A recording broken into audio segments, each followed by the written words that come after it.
Okay, we're going to get ready to start our board meeting. All right, I would like to call the meeting to order at 4 p.m. and Christina will read the language under public content. In order to help assure compliance with the Brown Act and in order to make our board meetings more effective and more efficient, trustees will speak only when recognized, and trustees who speak on a topic other than the agenda item currently under consideration will be out of order. Board meeting protocols. The safety and decorum of the school board meetings are important to Stockton Unified School District and the community. SUSD promotes the public's right to free speech, and we want to make sure that all community members, parents, and students are able to participate in a safe environment. We want to ensure all community members have a seat during the board meeting. We will have a maximum number of chairs allowed per fire code, 132. We ask that members of the public do not stand along the side of the walls or block the walkway. Anyone standing up during a meeting will be asked to take a seat. If they do not comply, they will be asked to leave. Any accredited news media representative who is standing will have a press credential clearly visible. There is a podium positioned in front of the first row of chairs. No one other than the person who is speaking may be at the podium except for a guardian, administrator, or translator. For safety, people may not line up behind the speaker to wait their turn. We want to give the person at the podium the time and respect they deserve. Each speaker will be allowed 3 minutes. Attendees are not allowed to enter the area past the podium where board members are sitting. No profanity or obscenity. During the board meeting, if there is a disruption, the board president or designee will give a verbal warning to the person or persons causing the disruption. If the disruption continues after the verbal warning, the individual will be asked to leave or be removed from the premises for the remainder of the board meeting. After the meeting is concluded, we ask community to clear the lobby area in a respectful manner. Thank you. Item 1.2, roll call taken by Christina. President Kenitha Stevens, Present. Vice President Sofia Colon, Present. Clerk Donald Danair, Absent. Trustee Angel Ann Flores, Absent. Trustee Isabel Perez, Here. Trustee Shauna Priest, Absent. Trustee Frank Silva. Present. Thank you. Item 1.3, oral suggestions regarding open session agenda items in Section 1 in closed session.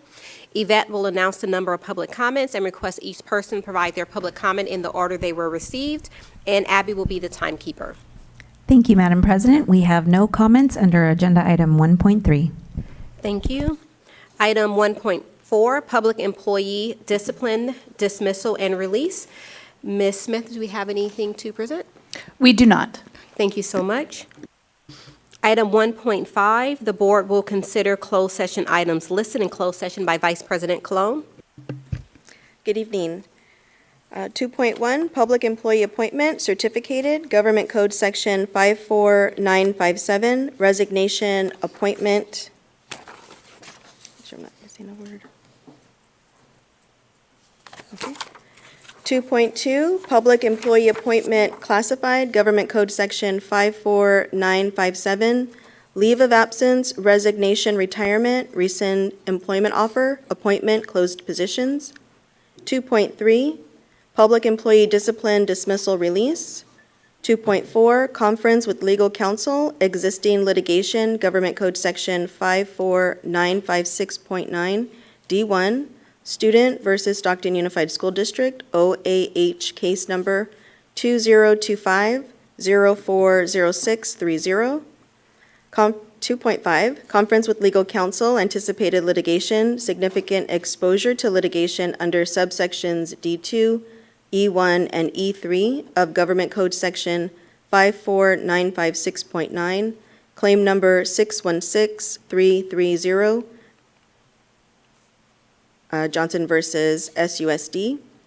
2.6, Student Expulsion B31. 2.7, Student Expulsion BB12. 2.8, Student Expulsion BB13. And 2.9 is Conference with Legal Counsel, Anticipated Litigation, Significant Exposure to Litigation under subsections D2, E1, and E3, Government Code Section 54956.9, one potential case. Thank you. Item 1.6, the board will now recess to closed session.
Thank you all for joining our meeting. I would like to call the board meeting back to session at 6:08.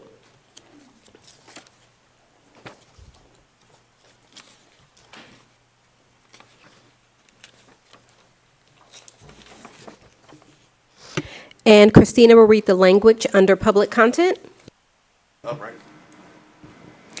In order to help ensure compliance with the Brown Act and in order to make our board meetings more effective and more efficient, trustees will speak only when recognized, and trustees who speak on a topic other than the agenda item currently under consideration will be out of order. The safety and decorum of the school board meetings are important to Stockton Unified School District and the community. SUSD promotes the public's right to free speech, and we want to make sure that all community members, parents, and students are able to participate in a safe environment. We want to ensure all community members have a seat during the board meeting. We will have the maximum number of chairs allowed per fire code, 132. We ask that members of the public do not stand along the side of the walls or block the walkway. Anyone standing up during a meeting will be asked to take a seat. If they do not comply, they will be asked to leave. Any accredited news media representative who is standing will have a press credential clearly visible. There is a podium positioned in front of the first row of chairs. No one other than the person who is speaking may be at the podium except for a guardian, administrator, or translator. For safety, people may not line up behind the speaker to wait their turn. We want to give the person at the podium the time and respect they deserve. Each speaker will be allowed 3 minutes. Attendees are not allowed to enter the area past the podium where board members are sitting. No profanity or obscenity. During the board meeting, if there is a disruption, the board president or designee will give a verbal warning to the person or persons causing the disruption. If the disruption continues after the verbal warning, the individual will be asked to leave or be removed from the premises for the remainder of the board meeting. After the meeting is concluded, we ask that the community clear the lobby area in a respectful manner. Thank you. Moving on to item 4.1, Pledge of Allegiance by Trustee Silva. Please stand.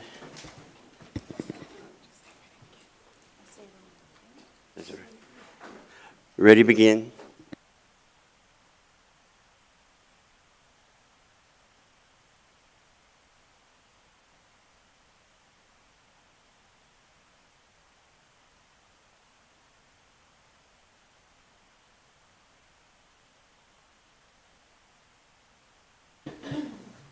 Thank you, Trustee Silva. Moving on to item 4.2, Action Taken in Closed Session by Trustee Denier. Good evening, everyone. For item 2.1, Public Employee Appointment, Certificated Resignation, Retirement Appointment, the board motion to approve. Motion carried 5 yeses and 2 absent. Those 5 yeses being Colon, Perez, Silva, Stevens, and Priest. And then those absent is Donier and Flores. For agenda item 2.2, the board motion to approve the public employee appointment of classified leave of absence, resignation, retirement, rescind employment offer, appointment, closed positions. The motion carried 5 yeses, Colon, Perez, Silva, Stevens, Priest, and 2 absent, Donier, Flores. Board motion to approve 2.3, public employee discipline, dismissal, and release. Board motion to approve a probationary release of 1 community assistant with 6 yeses being Colon, Flores, Perez, Silva, Stevens, and Priest, and 1 absent, Donier. Board motion to approve 1 probationary release of 1 custodian with 6 yeses, Colon, Flores, Perez, Silva, Stevens, Priest, and 1 absent, Donier. Board motion to approve probationary release of 1 noon duty assistant with, board motion to approve probationary release of 1 noon duty assistant. Motion carried 6 being Colon, Flores, Perez, Silva, Stevens, and Priest, 1 absent, Trustee Donier. Board motion to approve the probationary release of 1 assistant principal secretary. Motion carries 6 yeses, Colon, Flores, Perez, Silva, Stevens, and Priest, and 1 absent, Donier. Board motion to approve probationary release of LCAP coordinator. The motion is carried 6 yeses, Cologne, Flores, Perez, Silva, Stevens, Priest, and 1 absent, Donaire. Board motion to approve probationary release of 1 head custodian, with motion carried 6 yeses, Cologne, Flores, Perez, Silva, Stevens, Priest, and 1 absent, Donaire. Board motions to approve probationary release of 1 parent involvement specialist. The motion carries 6 yeses, Cologne, Flores, Perez, Silva, Stevens, Priest, and 1 absent, Donaire. Board motions to approve probationary release of 1 library media assistant. Motion carries 6 yeses and 1 absent. Board motions to approve probationary release of 1 food service assistant. Motion carries 6 yeses and 1 absent. Board motions to approve the case number 1, Student v. Stockton Unified School District, OAH, case number 202-504-0630. The motion carries 6 yeses and 1 absent. For agenda item number 2.5, board motions to approve claim number 616330 Johnson versus SUSD. The motion carries 6 yeses and 1 absent. And for agenda item 2.9, there is no reportable action. Thank you. Thank you, Trustee Donaire. Item 4.3, order of agenda. Yvette will read the oral announcement.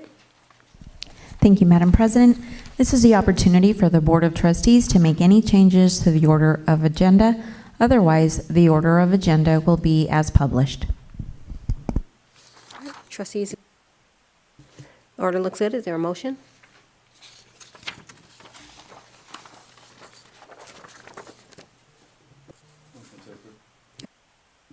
Is there a second? I'll second. All right, second by Trustee Flores. Any discussion? Hearing none, roll call vote. President Stevens? Yes. Vice President Colon? Absent? Clerk Donald Donaire? Present. Sorry, yes. Trustee Angel Ann Flores? Yes.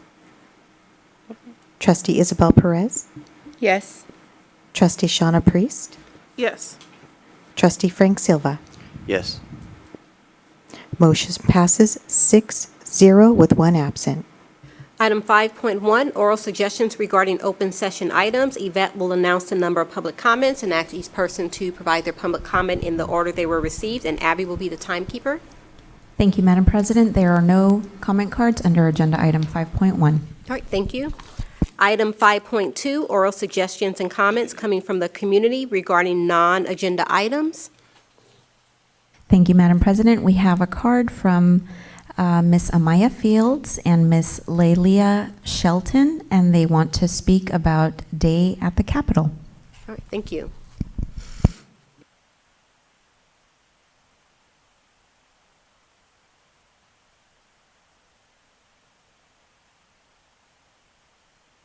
Good evening, Stockton Unified District trustees.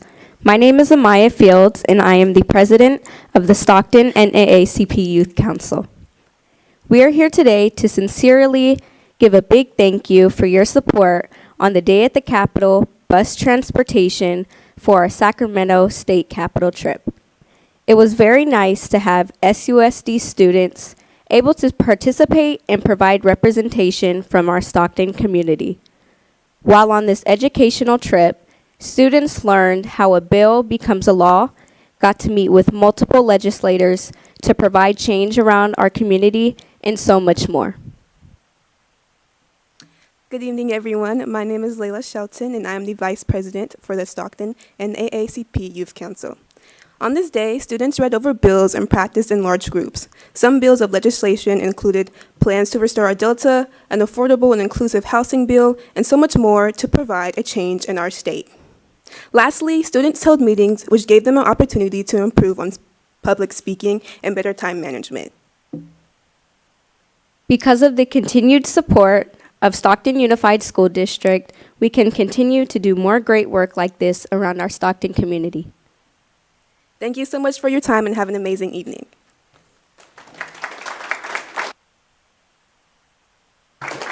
Thank you, ladies, for the report. Item 6. Sorry, there are other items. I'm sorry, I was moving quickly. Okay, no others. Item 6.1, approval of consent items. Yvette will read the oral announcement. Does any trustee have any item they would like removed for separate consideration as an action item? After any items are removed for separate consideration, there will be a vote on the consent items without any discussion. All right, any items for action? All right, hearing none, is there a motion on the consent calendar? Motion to approve? Is there a second? I second. All right, any discussion? Hearing none, roll call vote? President Stevens? Yes. Vice President Colon is absent. Clerk Denier? Yes. Trustee Flores? Yes. Trustee Perez? Yes. Trustee Priest? Yes. Trustee Silva? Yes. Motion passes 6-0 with one absent. Item 7.1, Board of Education update discussion on student metric review, dashboard, and local indicators. I would like to now call up Dr. Jason Murphy to the podium.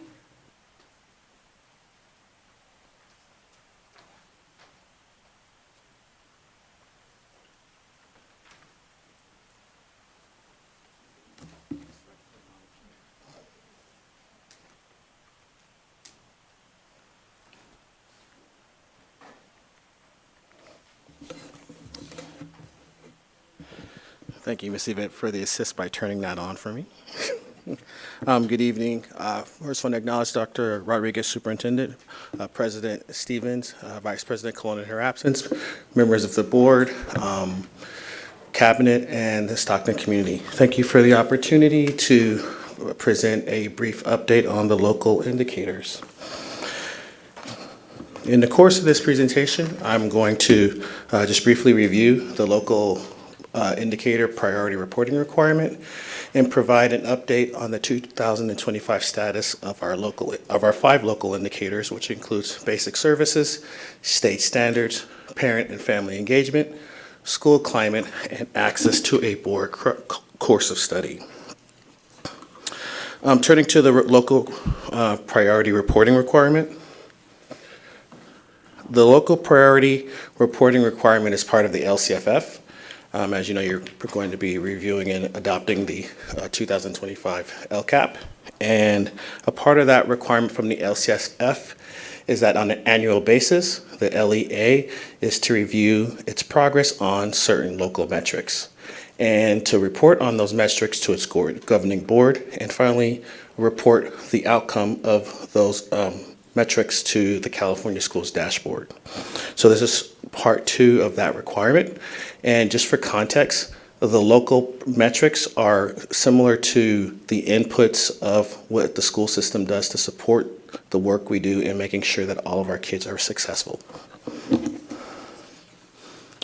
So turning your attention to priority 1, which is basic services. Basic services includes 3 essential components, which looks at our teachers and the degree that they're appropriately credentialed and assigned. It also looks at access to standards aligned materials, and it looks at facilities. Currently, our percentage of teachers are assigned and appropriately assigned, is at 85%.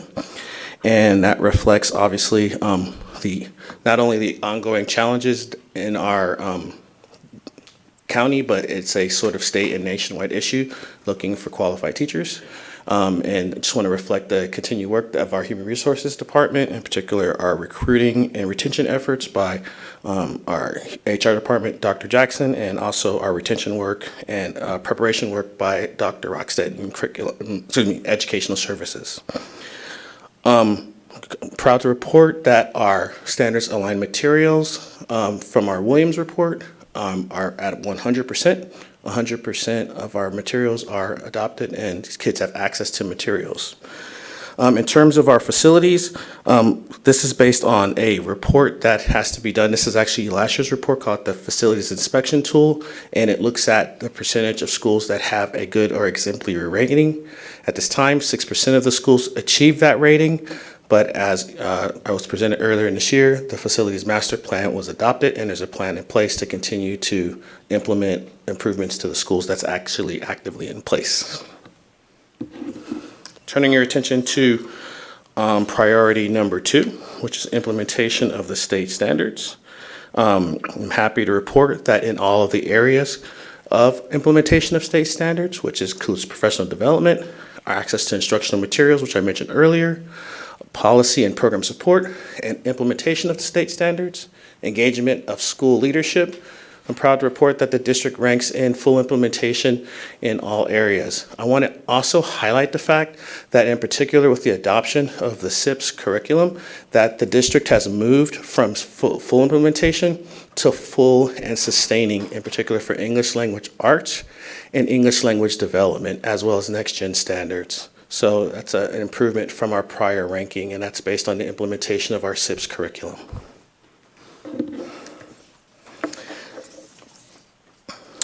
So now I'd like to turn your attention to parent and family engagement, and we work closely with our Family Resource Center to engage, to reflect and determine our status. I'm happy to report that in most of our areas, we are at full or sustaining.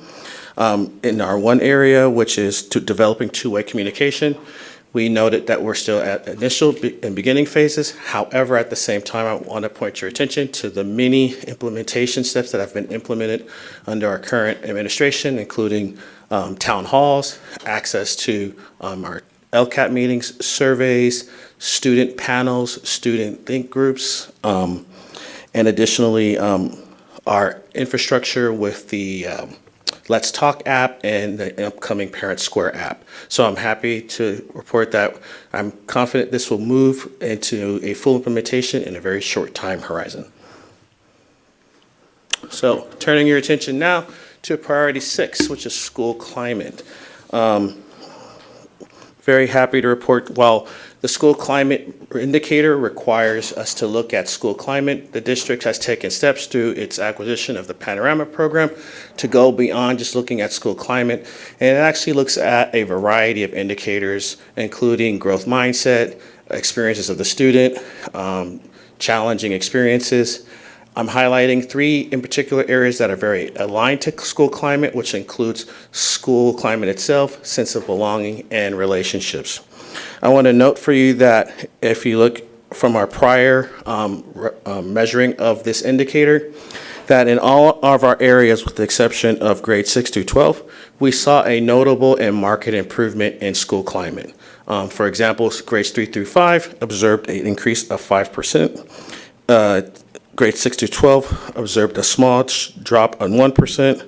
Teachers in particular saw a significant increase in their perception of school and climate by 12 percentage points. And notably, families saw a large increase in their perception of school climate by 5%. And I just want to also note that we continue to review and monitor additional areas beyond just school climate.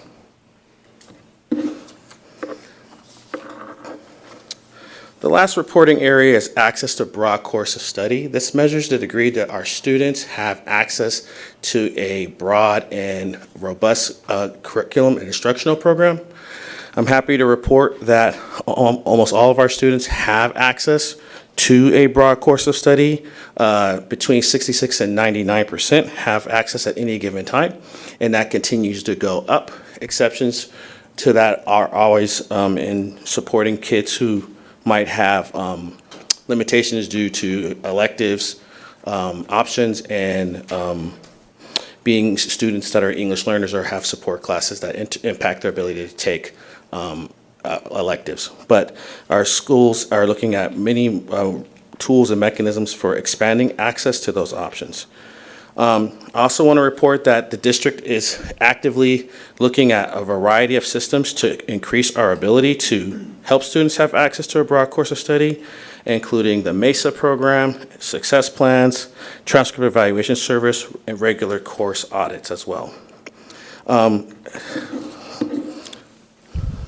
With that, I'll stop there, and the district continues to take steps to implement the local indicators as a initial step in supporting our overall outcomes, which are the state indicators. So thank you for your attention, and I can entertain any questions you have. Questions for Dr. Murphy? So I do, so for priority 7, where it discusses barriers to students accessing a broad course of study, what does that look like, and then how do we support the removal of barriers so that all students have access?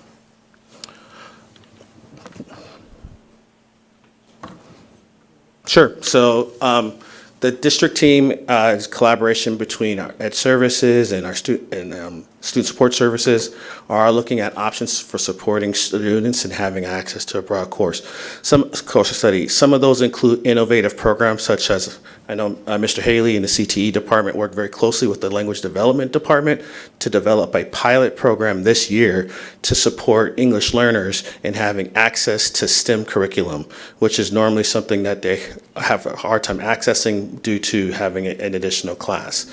So there's certain pilot programs like the STEM elective that is being implemented with the CTE program. There's workplace learning opportunities, and there's other items as well.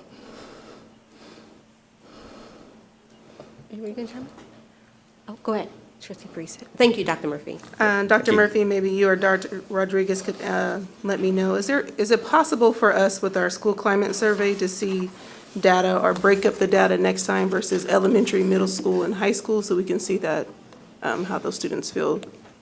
Yes, ma'am. So the data is broken up, and it's reporting for grades 3 through 5 and 6 to 12, but we have worked with the Panorama program, and we have access to the individual student level data by grade level. So we actually do have reporting at the grade level and at the subgroup level. And then I can work with Mr. Klappenbach to provide any additional information on that. And just to add on, Casey maybe was thinking about it, but we now have a new mechanism called Mesa on Time, which allows us to actually see when students are limited in their access to courses. So before it was very, challenging in order to be able to see when children were double booked in a course that they shouldn't have been when they're having limited access. And so the Mesa on Time has been this year and will continue as our counselors are looking at what are the barriers. And then lastly, I have to say our equity audit, that's the whole basis of our entire equity audit, right? To identify what are those barriers and then figure out that 3-year plan around how do we dismantle those barriers so that all of our students have access. So just keeping with that thought, so does this also allow for universal support for students to have both AP and honor courses outside of the opt-in model that we seem to be using currently? Or how do we build that in? With the MESA system, or? So I think, the early warning system combined with the Mesa on Time, the early warning system obviously is the opposite. It's the students that are having challenges. But when we look at AP capabilities, that's where we're moving next, right? So how do we look at students who actually have the capability to be in AP but aren't currently in AP, and then how do we accelerate that? Something that I've learned in multiple districts, though, is how do we provide wraparound services so that we're not just getting students inside the AP courses, but they're actually successful once they get in the AP courses? Because as we know as human beings, it only takes 1 or 2 failures for us to then decide that this isn't for me. So we want, once we're opening up and looking at AP potential, we want to make sure and have those wraparound services for them so that they're successful once we actually put them in AP classes. Because the worst thing that can happen is we put a sophomore, for example, in an AP course, and we reconfirm to them their belief that they're not capable of doing AP courses. So we want to make sure that once they get in those courses, that there's supports for them. both academic and social emotional supports. Just a quick addition, a plug for the CTE department. We did track and we have monitored ADP data over several years. And our CTE department, along with our secondary team, has done a brilliant job of creating a diverse set of options for students to take. And so what we're seeing is as students may be leveling off, we haven't seen a drop in AP enrollment. We've seen perhaps a leveling off. And that is because kids are also enrolling simultaneously in dual enrollment opportunities. And at certain schools like Franklin, they're enrolling in IB opportunities. So it's not that students are not taking challenging coursework, they're diversifying the coursework that they're taking. And I've worked with Mr. Klappenbach and our Ed Services team to develop a metric to track that called Modern Student Indicator. So we're following that closely as well. Yeah. Thank you both. Any other questions for Dr. Murphy? And if I can just add one more Oh, thing go ahead, Mr. really Klappenbach. quickly. Yeah. I just want to also making sure that we're also sharing what is out there with our students, and so they know what opportunities are out there. And then also using Mesa on Time, and then looking at students that are not enrolled in certain courses currently, and making sure that we are working towards including them and making sure that they know about their options as well. I might be pushing the conversation just a tad bit. So how are we marketing these opportunities for kiddos, and do we see kind of that alignment in LCAP? So I think I'm going to use it for an example. So we're working on this for next year, but for example, making sure that we're going out to student clubs and groups. So for the BSUs, for example, making sure that we're sharing those opportunities to making sure that they know what CTE programs are out there. If we're noticing that we don't have the representation in those courses. Casey, do you want to speak to the postcards that we're going to be sending out that speaks to the impact of AP courses to GPAs? Yes, that would be a great idea. So right now, currently, Mr. Pafford has been developing postcards to actually send out to our students and families that actually speak to how the power of taking AP classes and what it does for your GPA and what it does for your education. I won't.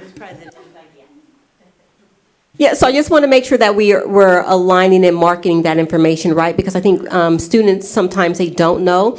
And it's really easy for students to get in ninth grade and decide that I'm just going to take the courses because my friend is in this class, opposed to creating this class schedule that is extremely rigorous, and that is going to move them from high school into the college of their choice. Sometimes that doesn't happen when kids are thinking about their social environment, opposed to how do I move the needle a tad bit. But also including parents in that piece would be helpful too. And so one more thing to add. So what we're doing this year too at all of our high schools, they are actually bringing in their ninth graders, their incoming ninth graders early, so they can actually see what the campus has to offer. So we're giving them that warm welcome and getting them used to the environment and what their new school has for them. Thank you so much. Any other questions for Dr. Murphy or Mr. Klappenbach? All right, seeing none, thank you so much, Dr. Murphy. Thank you.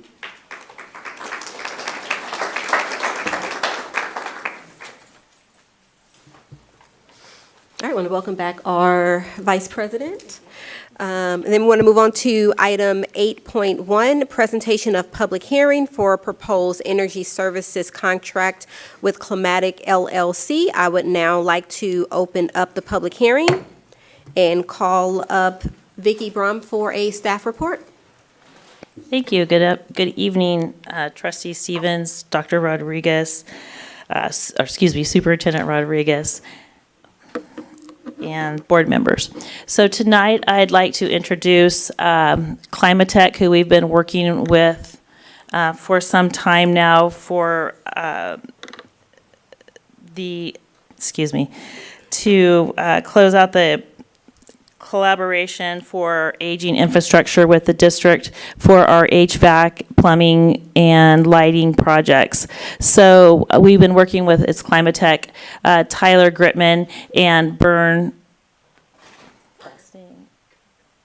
Carter, how could I forget that? Sorry, Vern Carter, who will come up here and do the presentation that they have provided to the district. Is it okay if I approach with a handout? Do you want to give it to Yvette? All right, thank you. Good evening, President Stevens, Superintendent Rodriguez, trustees, staff, and community. Thank you very much for your time tonight. My name is Tyler Gertman. I'm the regional manager of Climatech. Been with Climatech for nearly 20 years, so a few months I'll be with them for 20 years. And Vern Carter is my colleague as well. There's going to be a handout that's going to be passed along, and I'll share a little bit more about it when we get to it in the presentation. But we're very excited to present tonight because it's been a big collaborative effort with administration, with staff, Vicki Brum and her team, regarding a program that not only is going to save money on your general fund, but also improve the infrastructure and health and safety of every single school. When we first sat down with staff and administration, 4 challenges arose very quickly. Utility escalations is one of them. The district spends $10 million a year on utilities, and just for the specific rates PG&E for Stockton Unified, it's been going up 8 to 11% year over year for the last 10 years. I know you're feeling it at home, but the school district is also feeling it from their budget perspective. Construction market volatility. If you're doing a project at home, and obviously you're starting your bond projects as well, you're seeing that prices are going up and up and up, and the effect of those price increases on any given project is hurting the district.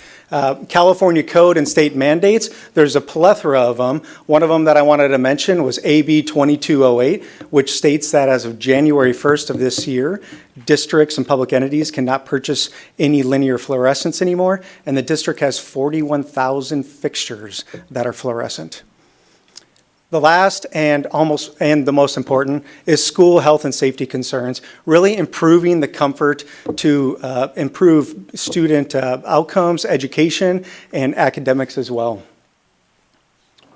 So just to take a step back where we've come from, because it's been almost a year, the district did an RFP process. Multiple respondents participated. Climatech was very fortunate to be selected. We were approved by the board nearly a year ago on July 23rd. I'm not going to go through each little step here, but some of the key steps, we've just collaborated with staff along the way in terms of highest priorities, where the needs are, the utility baseline, but also some other key steps that were added to a typical process was working with the community workforce agreement and making sure that that's being used in this project, and local and union labor are part of the program.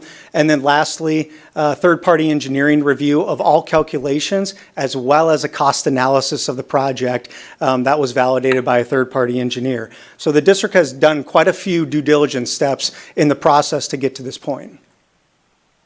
So this is the handout that you see in front of you. It's very detailed. I'm not going to go through each little box, but the green signifies what is being presented tonight and for your consideration. And then the blue is potential future phases that the district can consider depending on funding and timing. And I'm going to summarize this on the next slide as we continue along here. So as a summary, high-efficiency HVAC units at 8 sites. Over 212 units will be replaced. Some units are 35 years old. Units have an average life of 15 years old, and in Stockton, where it's hot, units lasting to 35 is a testament to the team and actually keeping them up and operational. And there's quite a few more out there, but these are really some deep need that you have at these 8 sites.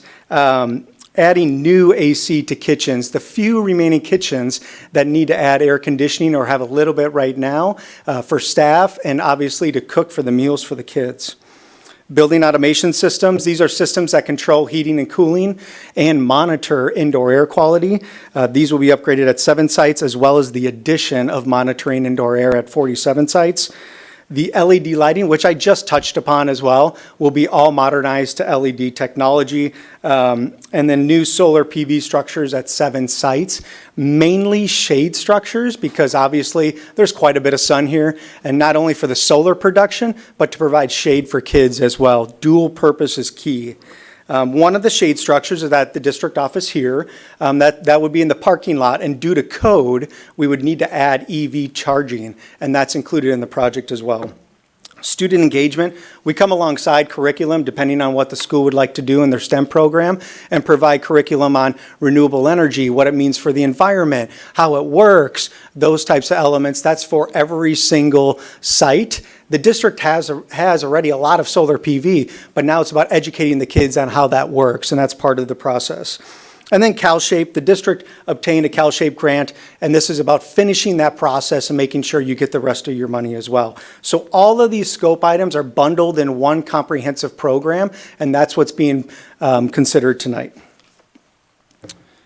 In terms of the financials, you'll see that the project is $42.6 million, and this includes union labor, equipment, project management, engineering, working with Department of State architects, those submissions, PG&E, working with PG&E, and on to make sure that the project is completed.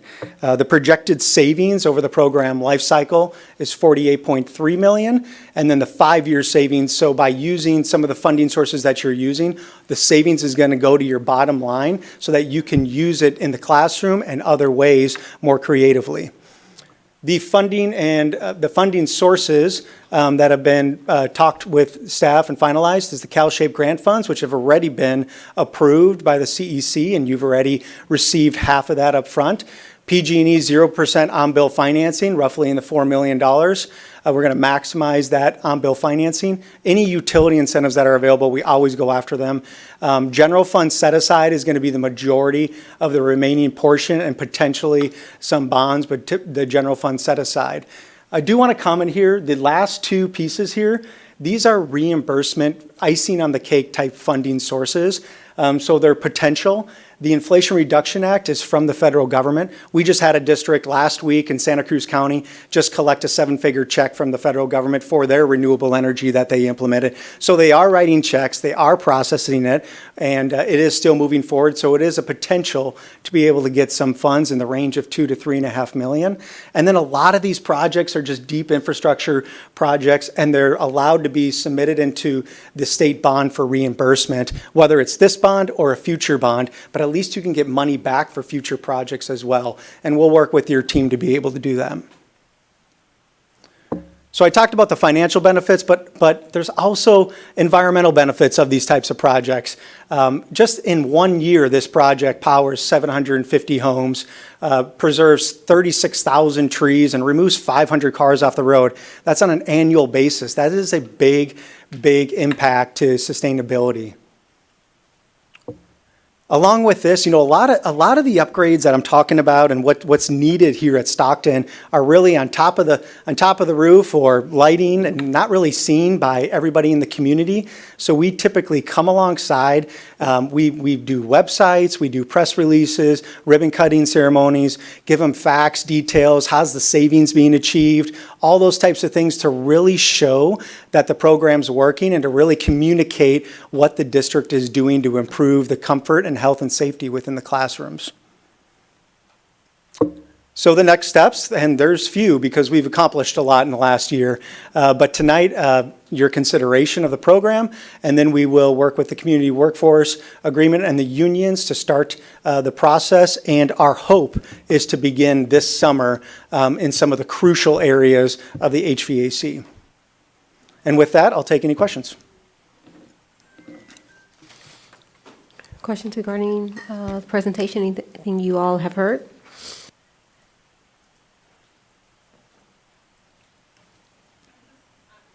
This is a lot, so I'm trying to put it all together. The mention of here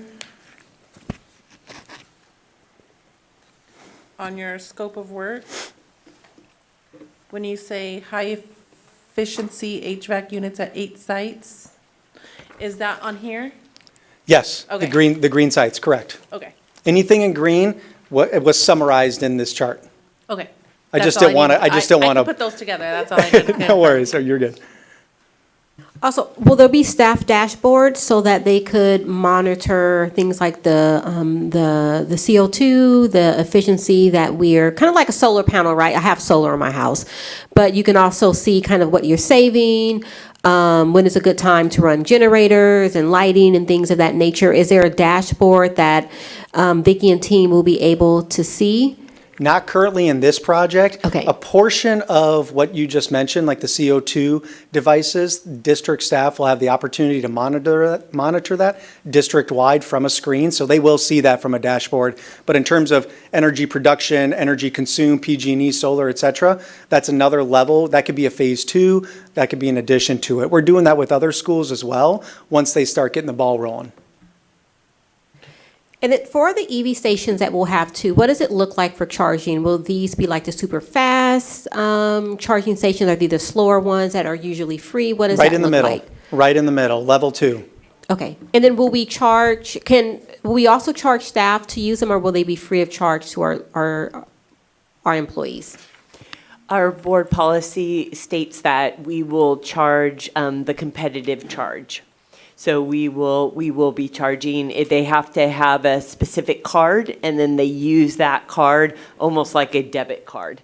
So it will be only open to staff. It is not open to community. And the same EV stations we're using for these automobiles, we're also using for the buses as well?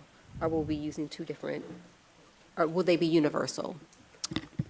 Katie, can you come up to speak to just the infrastructure of the charging of your buses?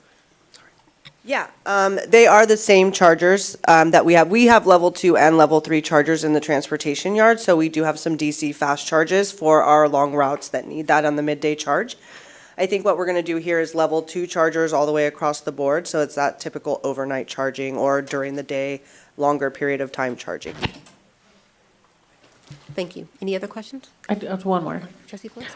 Have the site principals been included in these discussions and conversations so that this way they're aware of what's going on at their school sites? Yes, because this is a direct reflection of the facilities master plan. Okay. So, yeah. Trustee Colon? Good evening. So I just want to make sure I understand it as, just example. There's one school here, let's say, for example, that they have their HVAC system is in working order, but maybe certain rooms are not as hot as they should be, or warm as they should be, or cool as they should be. Is that where the building automation system would improve that? The building automation system is like the thermostats on the wall that really help get the comfort to the right point. When you have 30 kids coming in and, the temperature goes up to 82, it kicks on the air conditioning, gets it back down to 76 or whatever the temperature is. And then it also helps control like exterior lighting, things along those lines. That's the building automation system. It controls the heating, cooling, lighting systems of your facilities. Okay, thank you. All right, any other questions? All right, hearing none, thank you so much. Thank you. Vicki, Ms. Brown, were you coming back up or no? Okay, perfect. Yeah, thank you, Tyler. No, I was just, we will close the public session, whatever next steps for us to move forward. So you want to vote now, right? Yeah, and then later in the board meeting, there's a resolution as well. Yes.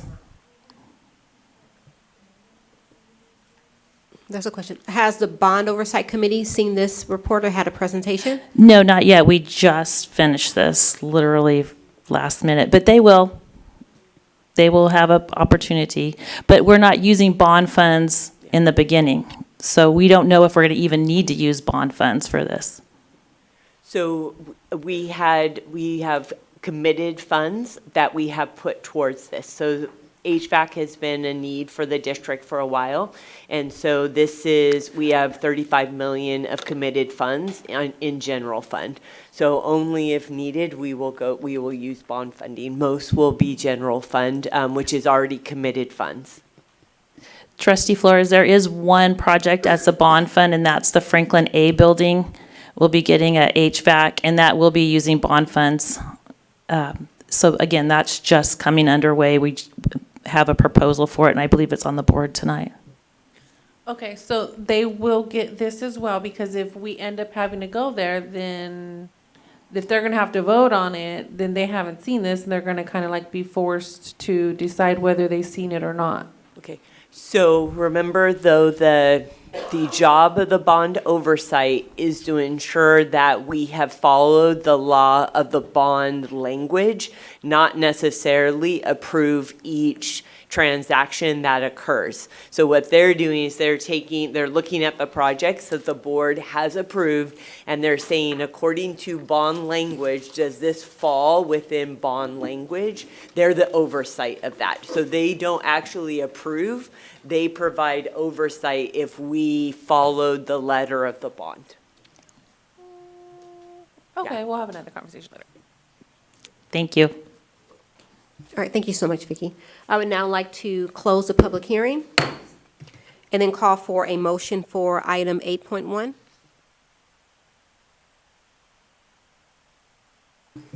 I'll make the motion to approve the proposed energy services contract with Climatech.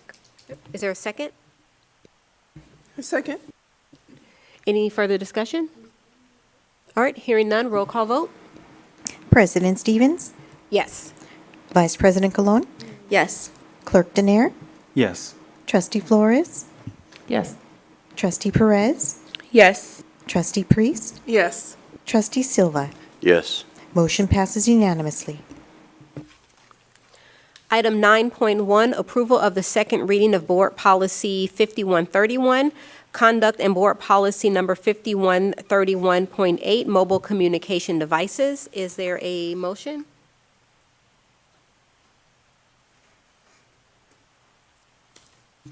I'll make the motion to approve. All right, is there a second? I second. All right, any discussion? All right, hearing none, roll call vote. President Stevens, Yes. Vice President Colon, Yes.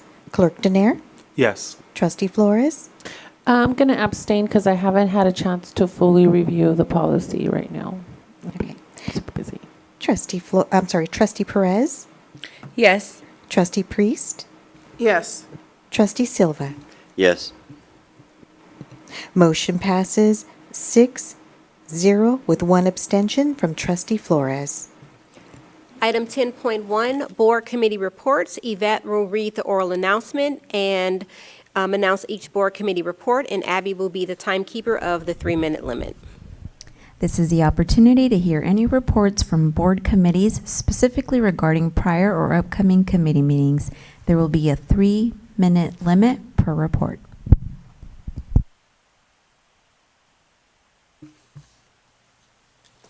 All right, City of Stockton Parks and Rec Committee, Trustee Denier.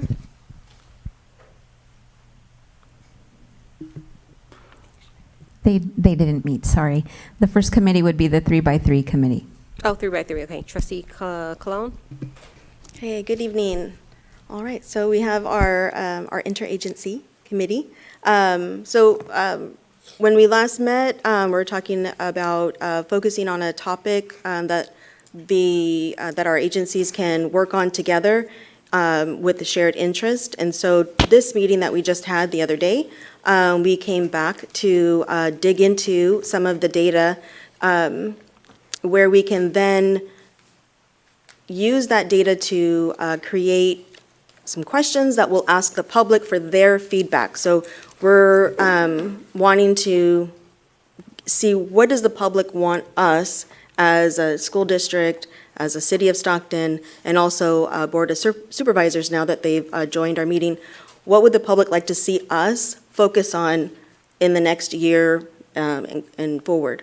So I'm happy to say that we had our trustees were there, our council members were there, Board of Supervisors were there, and we got to review some great data by Dr. Catherine Lewis.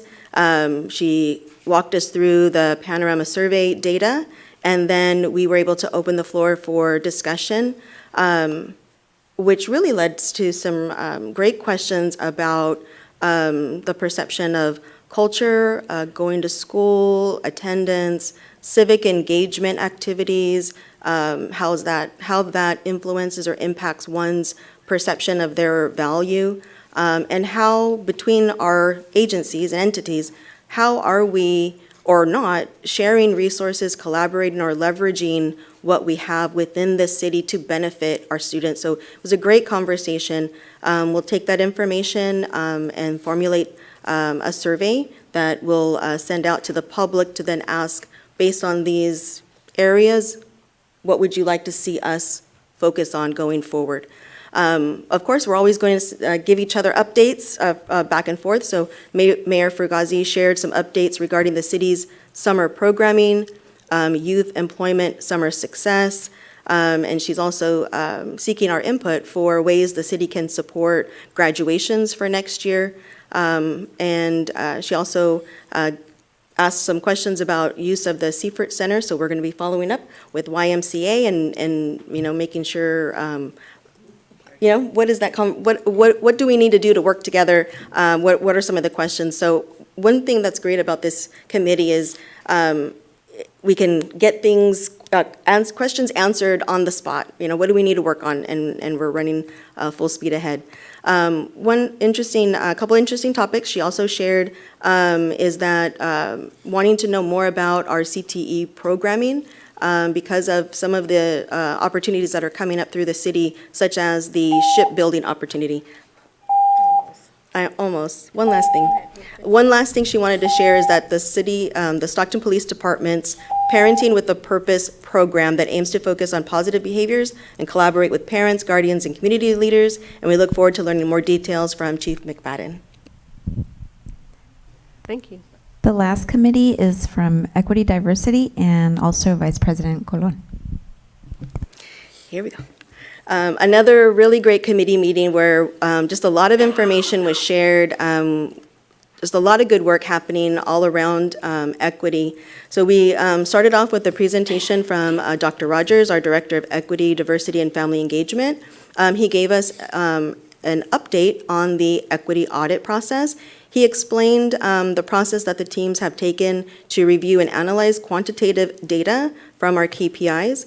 And then when we return in August, we'll have a qualitative, dive into the qualitative review of that, bringing that data to life with some real stories. And then in January, that's where everything will kind of come together to start to formulate that 3-year SUSD equity action plan. And in the discussion, we thought that might be a great time to have a public town hall where our students and families can see firsthand, learn more about what this means, and understand why we're going through this process so detailed and step by step strategically, and how then it will all come together. And then we got a great presentation, an overview of the Ethnic Studies Professional Learning Experiences by Mr. Aldrich Sabak, our Ethnic Studies Curriculum Specialist. We learned that our Ethnic Studies site leads, curriculum leads, our teachers, they engaged in several days of PD that began with a tour of a place within Stockton that reflected an Ethnic Studies course to see firsthand how Stockton's history can be brought into the classroom. And then they went over theoretical frameworks, lesson samples, and materials. So it sounds like they had a really great, enriching experience. And then we ended with Mr. Casey Koppenbach, our Assistant Superintendent of Educational Services, walking us through the Ready for Rigor framework that our admins were learning through the book Culturally Responsive Teaching and the Brain by Zaretta Hammond. And it is a really fascinating book. It talks about, not just just going into the science of how the brain works, and when you feel safe, you're able to learn, and how can we learn how to make all of our students feel safer when they come into our classrooms. So the core purpose of the framework is to help educators cultivate independent learners, particularly our culturally and linguistically diverse students. And that independent learner is the goal, right? They can not just read, but read to learn and then question us and critically think about what it is they're learning. So really fascinating stuff. All right, thank you, Vice President Colon. All right, we will move to item 10.2, reports on trustee activities. Christina will read the oral announcement, and Abby will be the timekeeper of 3 minutes.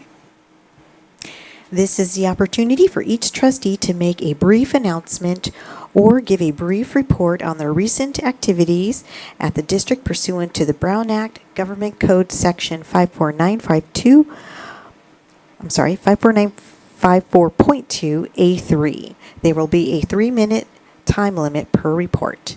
Thank you. Trustee Perez? I have nothing to report.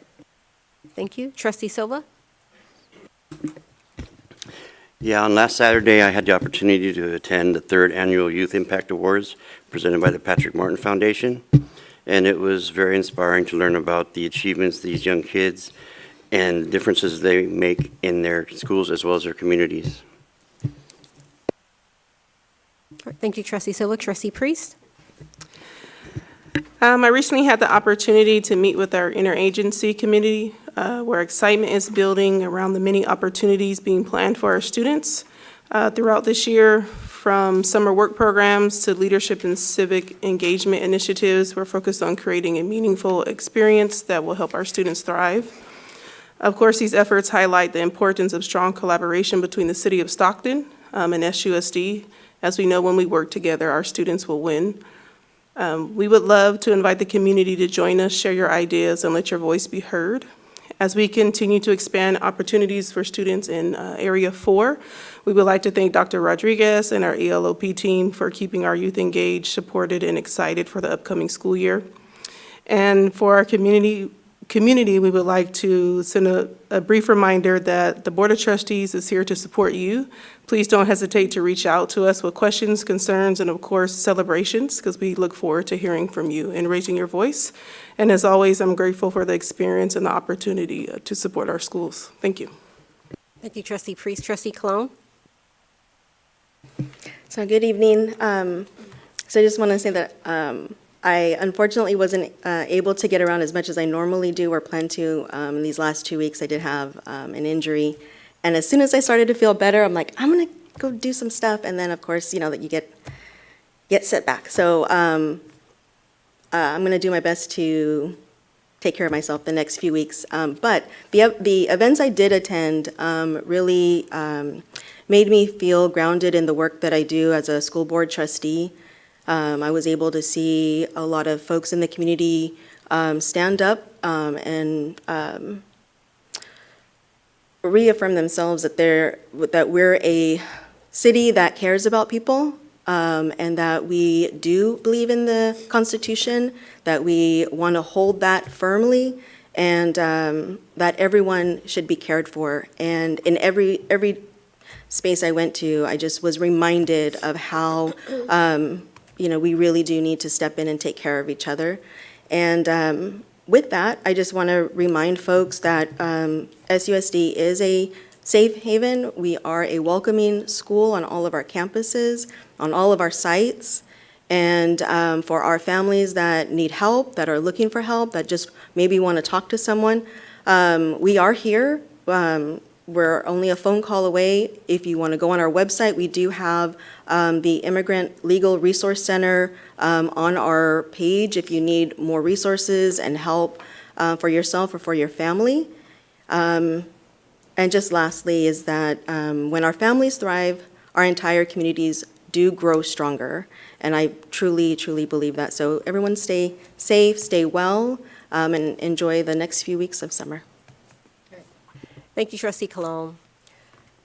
So I'll go next. So I was just thinking when I saw Trustee Silva do the Pledge of Allegiance, like what does it really mean to be American, and what does that mean to really take the oath of office that we've all taken up here as elected officials to make sure that our kiddos do have access to high-quality education. I think we're approaching a new America that looks really different, right?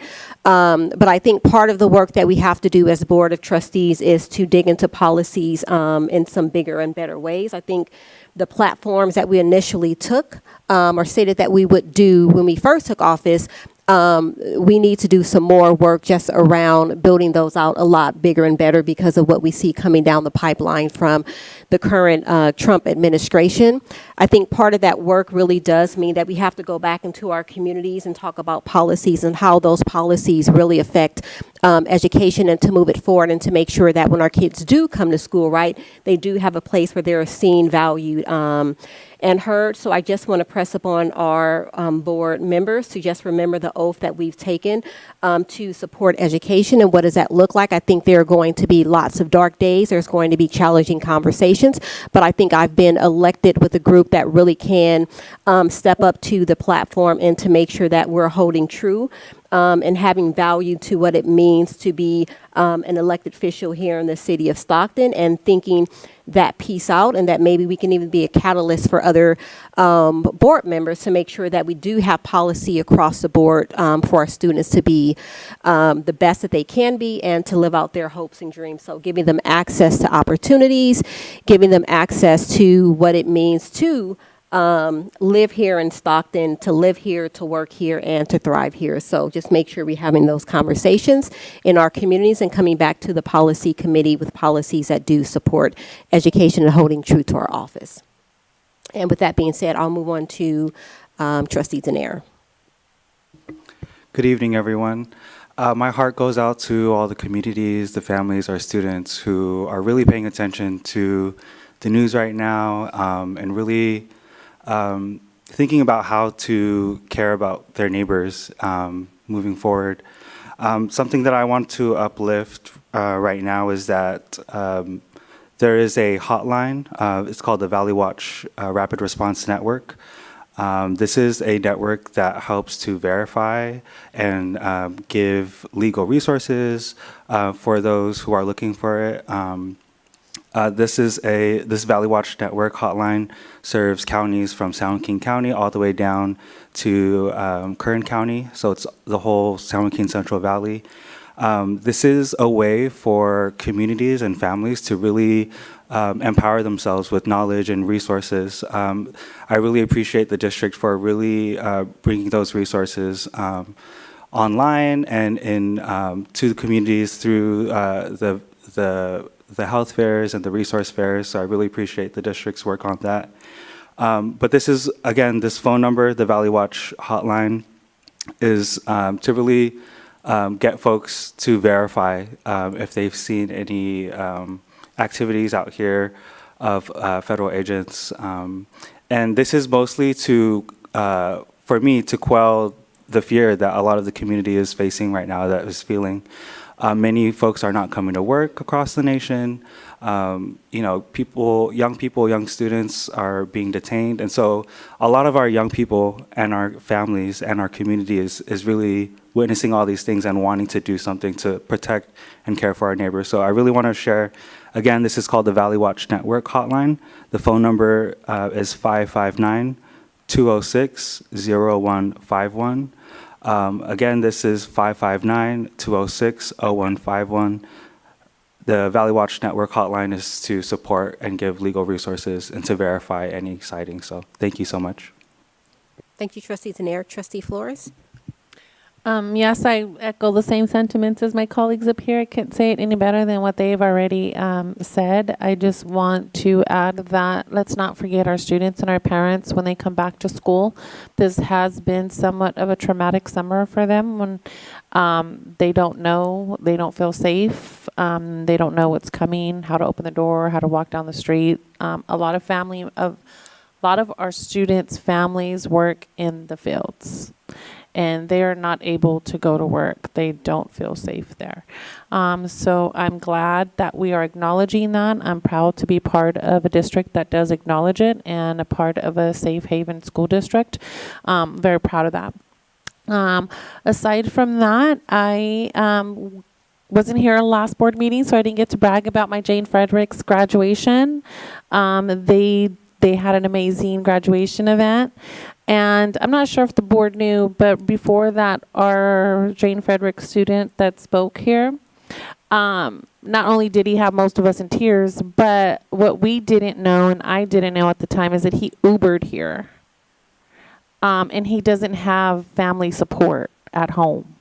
So he has no backup family support. And so I just want to reiterate and remind us that when I speak so passionately about Jane Frederick, he is the perfect example. He had to Uber here to show his dedication to show up, and the fact that he didn't have support. So they got to go to their senior trip. They got to go to Santa Cruz and had lots of fun. There was no trouble. They reported when they were supposed to report. And I found it a little extra change in my pocket to make sure that they had lunch. So that was out of my personal pocket to make sure that they had a decent lunch, because Jane Frederick students don't always have money to go and get that little extra slice of pizza. And let's be honest, our district's food lunch is not always what they want to eat. I was also able to go to Nightingale Elementary's graduation, and it's just always amazing to see the little 8th graders all excited and getting ready to go to high school. They don't know what's about to hit them. And then happy birthday to my daughter. She turns 31 today. My firstborn, the mother of my grandchild. And so I just want to echo that, and I am excited to be back and looking forward to the new school year. All right, thank you, Trustee Flores. Item 10.3, approval of resolution number 24-91, resolution on Trustee Angel Ann Flores compensation for missed board meeting. Is there a motion? Motion to approve. Is there a second? I second. All right, discussion? Hearing none, roll call vote? President Stevens? Yes. Vice President Colon? Yes. Clerk Denier? Yes. Trustee Flores? Yes. Trustee Perez? Yes. Trustee Priest? Yes. Trustee Silva? Yes. Motion passes unanimously. Item 10.4, approval of the 25-26 agreement renewal with Lozano Smith, attorney at law for the 1852 Foundation. Is there a motion? Motion to approve. Is there a second? I'll second Stevens. Any discussion? Hearing none, roll call vote? President Stevens? Yes. Vice President Colon? Yes. Clerk Denier? Yes. Trustee Flores? Yes. Trustee Perez? Yes. Trustee Priest? Yes. Trustee Silva? Yes. Motion passes unanimously. Item 10.5, approval of expenditure for one Stockton Unified School District Board member to attend the California Latino School Boards Association Unity Conference in San Diego, California on September 11, 2025 through September 14, 2025. Is there a motion? Motion to approve. Is there a second? Second. All right, discussion?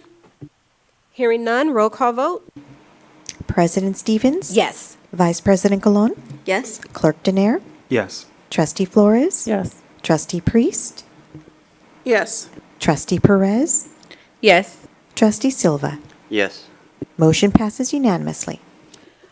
Item 10.6, formation of a new board subcommittee for workforce housing development. I did put this one on. I just wanted to have a conversation with the board around forming the committee and then what that looked like actually to be able to support. So SB 1413 does allow for us to create opportunities for our staff, which would be teachers and school staff, to have housing. It is a way to recruit teachers since we are in a teacher shortage, but it also allows for the opportunity for us to be able to allow them to have affordable housing. I would like to create the committee so that we can move forward in that direction, but would like to hear from the board just on their thoughts about workforce housing, and then what does it look like to provide this type of opportunity to our school staff and teachers. I think it's great.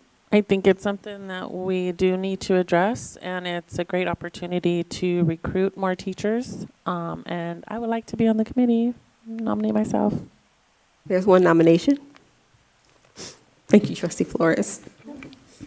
I just want to add in that I think, again, this is a great idea. When we go to different conferences, we're always hearing about other districts that have, they've completed their housing or they're in the process. So if we're doing, in this committee, if we wanted to look at, best practices or do some research, there's plenty out there that we can start to look and see what works and what doesn't and go from there. I think we also have some unions that are out there already in process that we have partnerships with the unions already that would be able to assist us in those discussions as well. Yeah, we don't just want it to be a subcommittee with just board members, but we do want to bring in our unions and some of the trades so we can really talk about what does it look like. I know Salinas has done it. Berkeley, there's some other school districts, so looking at their models and then moving forward in the right direction. Trustee Priest, I think you're going to chime in. Okay, sign her up. Okay, sounds good. I think we have a committee already. Okay, any other questions, comments, concerns? No? Is Dr. Anderson out there? Oh, he's not out there, right? No. Okay, I would have called him up to the board. Okay, sounds good. We will move past that, and then at the next board meeting, we will form the new workforce housing subcommittee. Item 11.1, Superintendent's Report. Dr. Michelle Rodriguez. Yeah, thank you so much. So something that we know is when a child knows how to read and loves to read, that it opens doors for them. And so we have a superintendent's challenge that's going on. I do want to recognize, because they're really the ones that did the work behind it. So Mary Rogers, the director of ELOP, and Marianne Pafford, who is our district librarian, they put this together. So every single child in the district got a bag of books this time. And I got thank you cards from children. What was great this time is we made sure that they were books that children love. So I kept having children say, I love that book. And then they go on a website, which is called, now I'm going to forget all of a sudden, Beanstack. And I was saying beanstalk at first, and Marianne had to say, no, it's bean stack, like stack your books.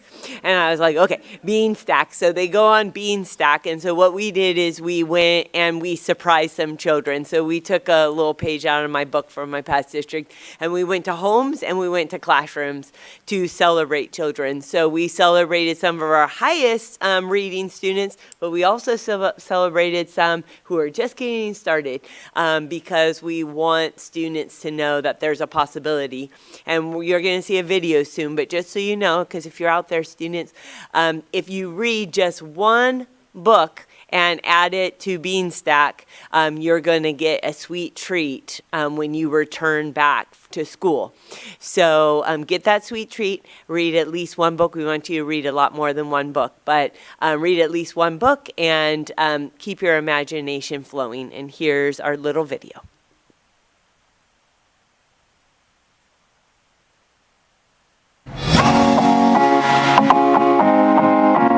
SUSD Summer Reading Program Prize Patrol, recognizing students who are diving into reading this summer. It's part of the Superintendent's Reading Challenge. So I am looking for Eduardo. Where's Eduardo? Eduardo has read 2,013 minutes. Wow! Is children that read do better in school. It also opens up all this imagination for them. They can go places, they can learn things that they wouldn't be able to do if they don't read. Students were randomly selected to win, many being awarded. I like reading a lot because I get to read stuff and win stuff. There's so many conversations and actions and stuff. Prizes include Kindles, Legos, art kits, speakers, and a great experience. Most I just sit down and read, just really get into it. It provides an opportunity for kids to dip into joy of reading. They're working very hard at learning how to read, but we also want them to enjoy it. Some readers are sharing advice. Read so that you can learn and get smarter. The Summer Reading Challenge takes place from June 1st to July 5th. SUSD students diving into reading, splashing into stories. In Stockton, Melinda Meza for the Stockton Unified School District.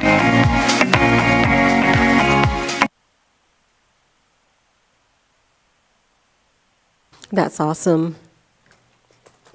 All right, item 12.1, adoption of the 25-26, oh, I missed one, yep, 11.2, go back.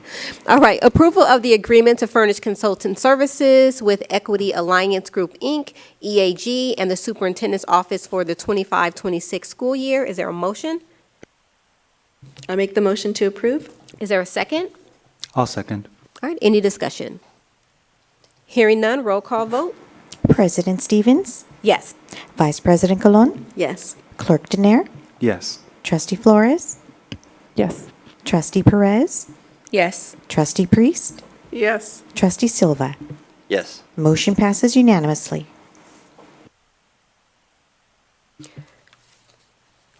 Item 12.1, adoption of the 25-26 annual update for the 24 through 27 local control accountability plan for the Stockton Unified School District for the 25-26 school year. Tiffany, do you have a report? No report? Okay, no worries. Okay, sounds good. Is there a motion for the LCAP under item 12.1? I'll make the motion to approve. Is there a second? I'll second. All right, discussion? Hearing none, roll call vote. President Stevens? Yes. Vice President Colon? Yes. Clerk Denier? Yes. Trustee Flores? Yes. Trustee Perez? Yes. Trustee Priest? Yes. Trustee Silva? Yes. Motion passes unanimously.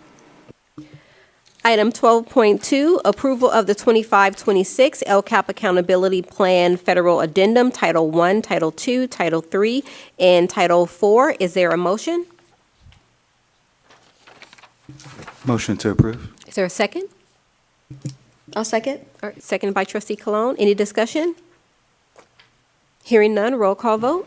President Stevens? Yes. Vice President Colon? Yes. Clerk Denier? Yes. Trustee Flores? Yes. Trustee Perez? Yes. Trustee Priest?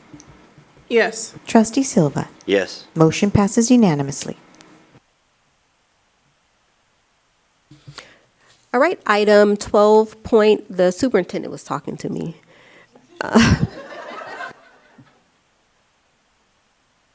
We're having a night tonight, believe me. We definitely are. All right, item 12.3, approval to apply for continuation of funding through the consolidated application for funding categorical aid programs for the 25-26 school year. Is there a motion? I'll make the motion to approve. Is there a second? A second. All right, discussion? Hearing none, roll call vote. President Stevens? Yes. Vice President Colon? Yes. Clerk Denier? Yes. Trustee Flores? Yes. Trustee Perez? Yes. Trustee Priest? Yes. Trustee Silva? Yes. Motion passes unanimously. Item 12.4, approval of an overnight field trip for 65 students from Edison High School Orchestra to perform at Carnegie Hall in New York City on April 2nd through the 5th of 2026. And before we make the motion, I would like to call on Dr. Rodriguez. Yeah, so normally these are under consent, but we have it in action just to highlight. So as you know, we had our first group go to Carnegie Hall this past year, just a few months ago, and we have now been accepted for our orchestra now to go in front to Carnegie Hall. So we'll have another set of students, it's a different set, another set of students participating in that wonderful experience. So I just wanted to highlight it. Thank you so much. And Ms. Wildman, did you want to add anything to that? Okay, sounds good. All right. So is there a motion for item 12.4? Motion to approve. Is there a second? I'll second. All right. Any discussion? Roll call vote? President Stevens? Yes. Vice President Colon? Yes. Clerk Denier? Yes. Trustee Flores? Yes. Trustee Perez? Yes. Trustee Priest? Yes. Trustee Silva? Yes. Motion passes unanimously. Item 12.5, approval of an agreement to furnish consultant services with Hatchings Results for Student Support Services Department for the 25-26 school year. Is there a motion? I'll make the motion to approve. Is there a second? Second. All right, discussion? Hearing none, roll call vote? President Stevens? Yes. Vice President Cologne? Yes. Clerk Denier? Yes. Trustee Flores? No. Trustee Perez? Yes. Trustee Priest? Yes. Trustee Silva? Yes. Motion passes 6 with 1 no from Trustee Angel Ann Flores. Item 12.6, approval of an agreement to furnish consultant services with A to Z Educational Consultants, Inc.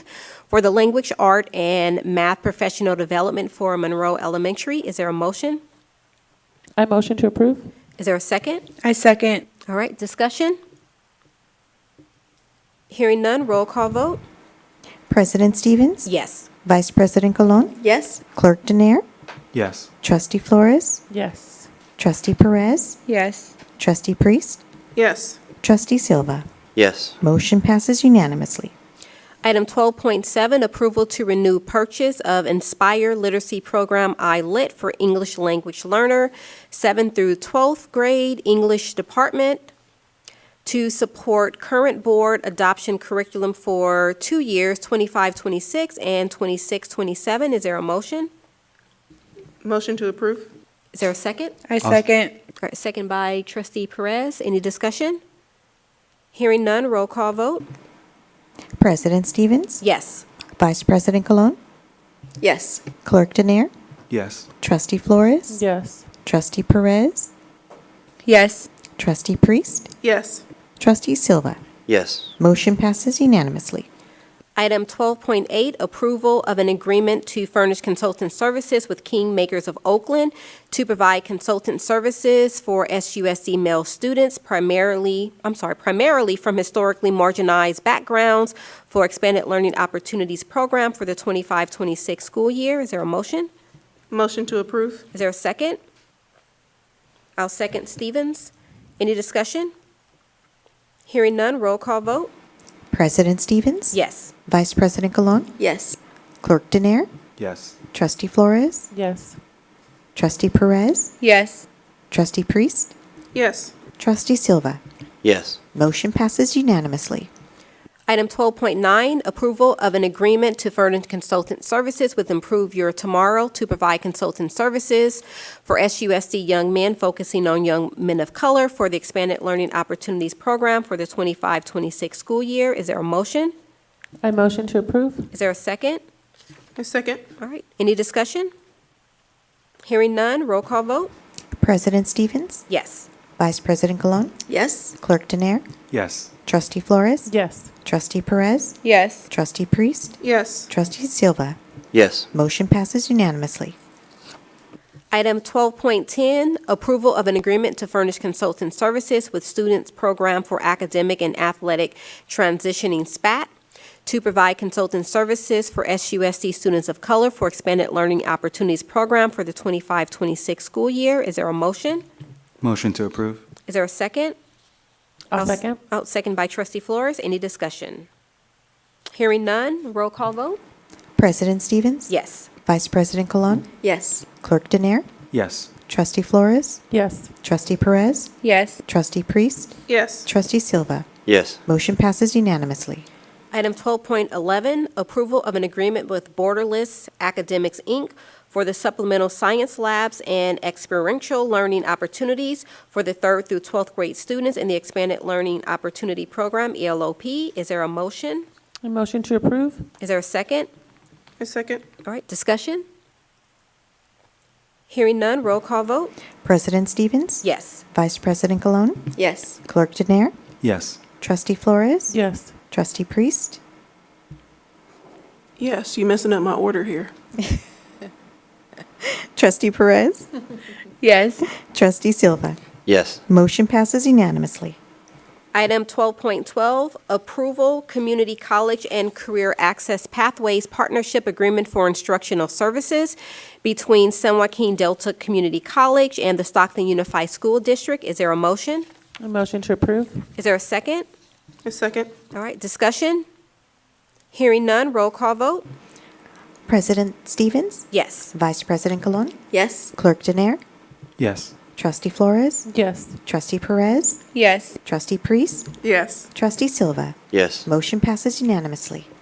Item 12.13, approval of a contract agreement for instructional services between San Joaquin Delta College and the Stockton Unified School District, SECA. Is there a motion? Motion to approve. Is there a second? Second? All right, second by Flores. Any discussion?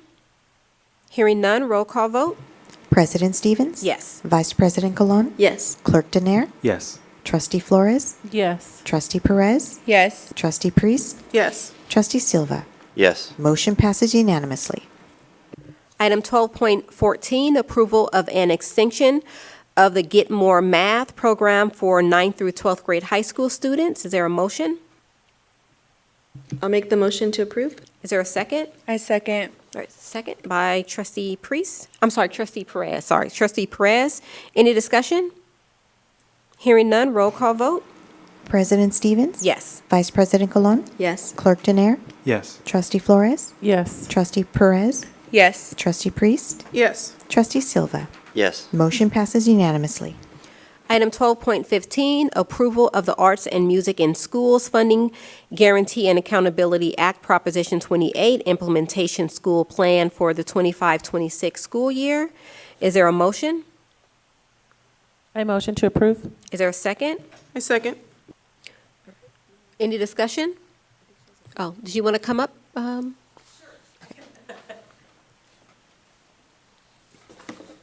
Thank you very much. Yes, I did want to take a little bit and explain a little bit about Prop 28 since we have some new members of the board and share some exciting news. So Prop 28, it's called the Arts and Music in Schools Funding Guarantee and Accountability Act. This guarantees that there will be funding for the arts. And hopefully, I apologize that the link didn't work, but hopefully everybody in their portfolio has the long document. Okay, it's very similar to the one that we saw earlier too. I have some extra for you guys if you'd like some. Are you okay? Okay, all right, okay, thank you. So as I said, we're calling it now the AMS or Prop 28 Act. So the purpose of it is to create an arts equity across the state. This goes back to November of 2022. Sadly enough, a lot of school districts do not even offer any kind of arts classes to provide the F requirement, which to go to college. We've been fortunate in that SUSD has had some kind of music or something going since it first started. So as I said, this was passed by the voters of California, and it says that the governor has to look at the education budget, calculate 1%, find it in the general budget, put it back into the education budget, and it's strictly for the arts. So this is a part of the California Constitution. Every school gets funding for the arts. It's based on the ADA of the school, plus a little bit of state student economically disadvantaged stipend, they call it. 80% of it has to be used for buying or hiring arts teachers. And we'll talk about what arts means in a few minutes. And then 20% is for partnerships, such as like with the San Joaquin County Office of Education that brings out docents to teach about visual art. It can be used for field trips or it can be used for materials. As I said, the funding comes from the general budget. We've had guiding principles all the way through since we started planning for it in 2023 after it was voted on. And our guiding, it works out really neat because as you'll see a little bit, it worked out for one of Dr. Rodriguez's high priorities in equity across the arts. So our guiding principles have been, of course, equity across the arts in the district. With the focus really on music, because music really enhances the brain to learn when you're learning more about music. So we're not being selfish about that we don't like the other disciplines, but music is scientifically shows that it can really help your brain grow. Arts, as we said, includes, it used to be called VAPA, But the new term of media arts, the new discipline, has made us now called the arts. So it means music, it can be instrumental, it can be singing, it can be general music, those kind of things, mariachi, any other kind of music, electronic, that kind of thing. Dance, theater, visual, and media arts. And I can say that we have all 5 of these disciplines taking place in our elementary schools now. We make sure that it aligns vertically to the high school, so that there's like a study pathway all the way through. So if you study instrumental orchestra, then you will go to a high school that offers orchestra. If you study mariachi, then you'll be able to study mariachi all the way through and that kind of thing. We've also made sure that it's culturally inclusive. We added ballet folklorico last year. This year we're going to be adding a breakdance teacher. And so we're expanding our, diversity and the goal and our value of the talents and interests of the students.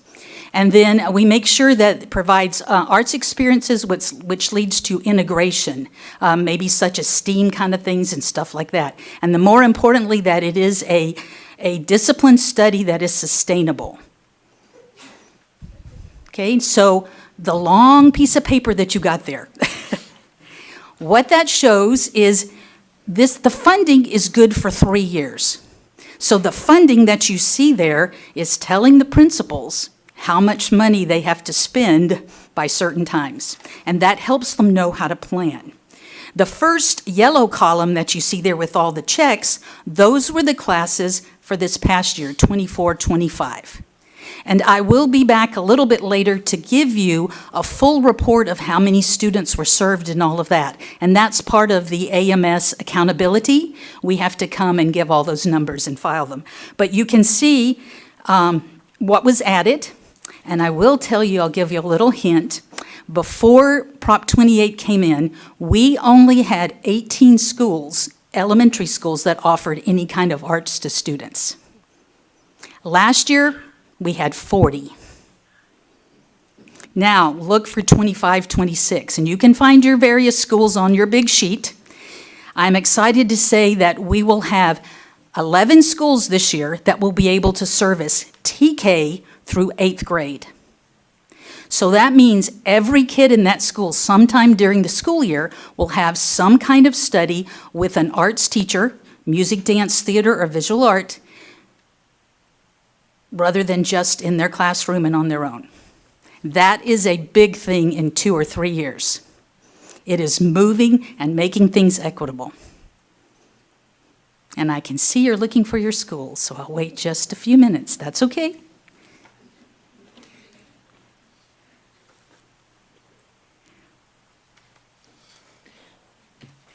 Go ahead and ask.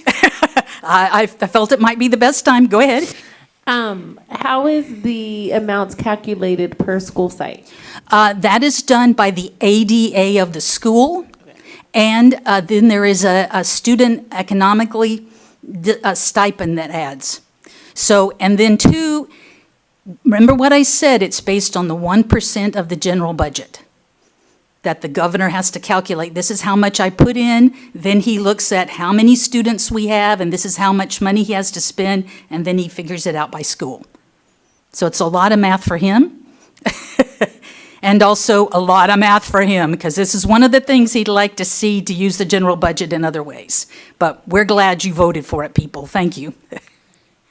I saw another eye that looked like it had a question. So we actually have the same question, but Okay. yeah, assuming that it was ADA. But also, how are we attracting these music and dance teachers? So what are we doing to get them to Well, come to I'm Stockton? excited to say that, well, not so excited for HR, but I will say a lot of them are our own people. Okay.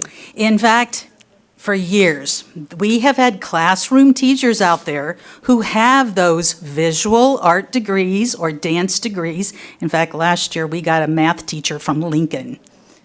She was a real dance teacher, so she's teaching now what she wants. But we've had 3 classroom teachers who have a degree, have a single subject credential for the arts, but they were teaching general classroom because they couldn't get a job. Now they can come and teach the arts.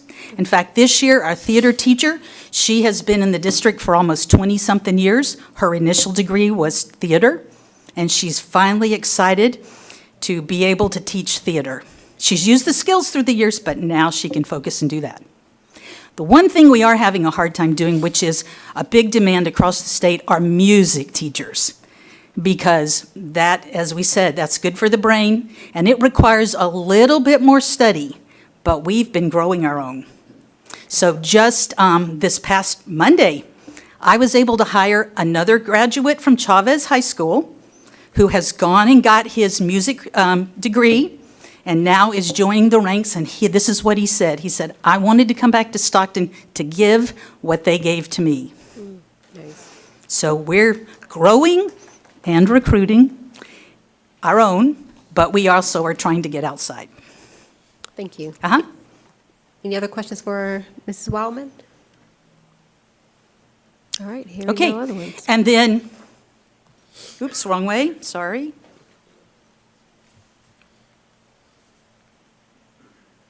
So, as we said, we're hiring 2 more visual art teachers, 2 more dance teachers, and 1 theater teacher. This will make 12 new teachers that we've hired in the past 2 years, which has allowed it to expand, and there it is. The goal of arts, music in schools, and also the goal of Priority 26 is to make equitable arts across the district, and we are well on our way.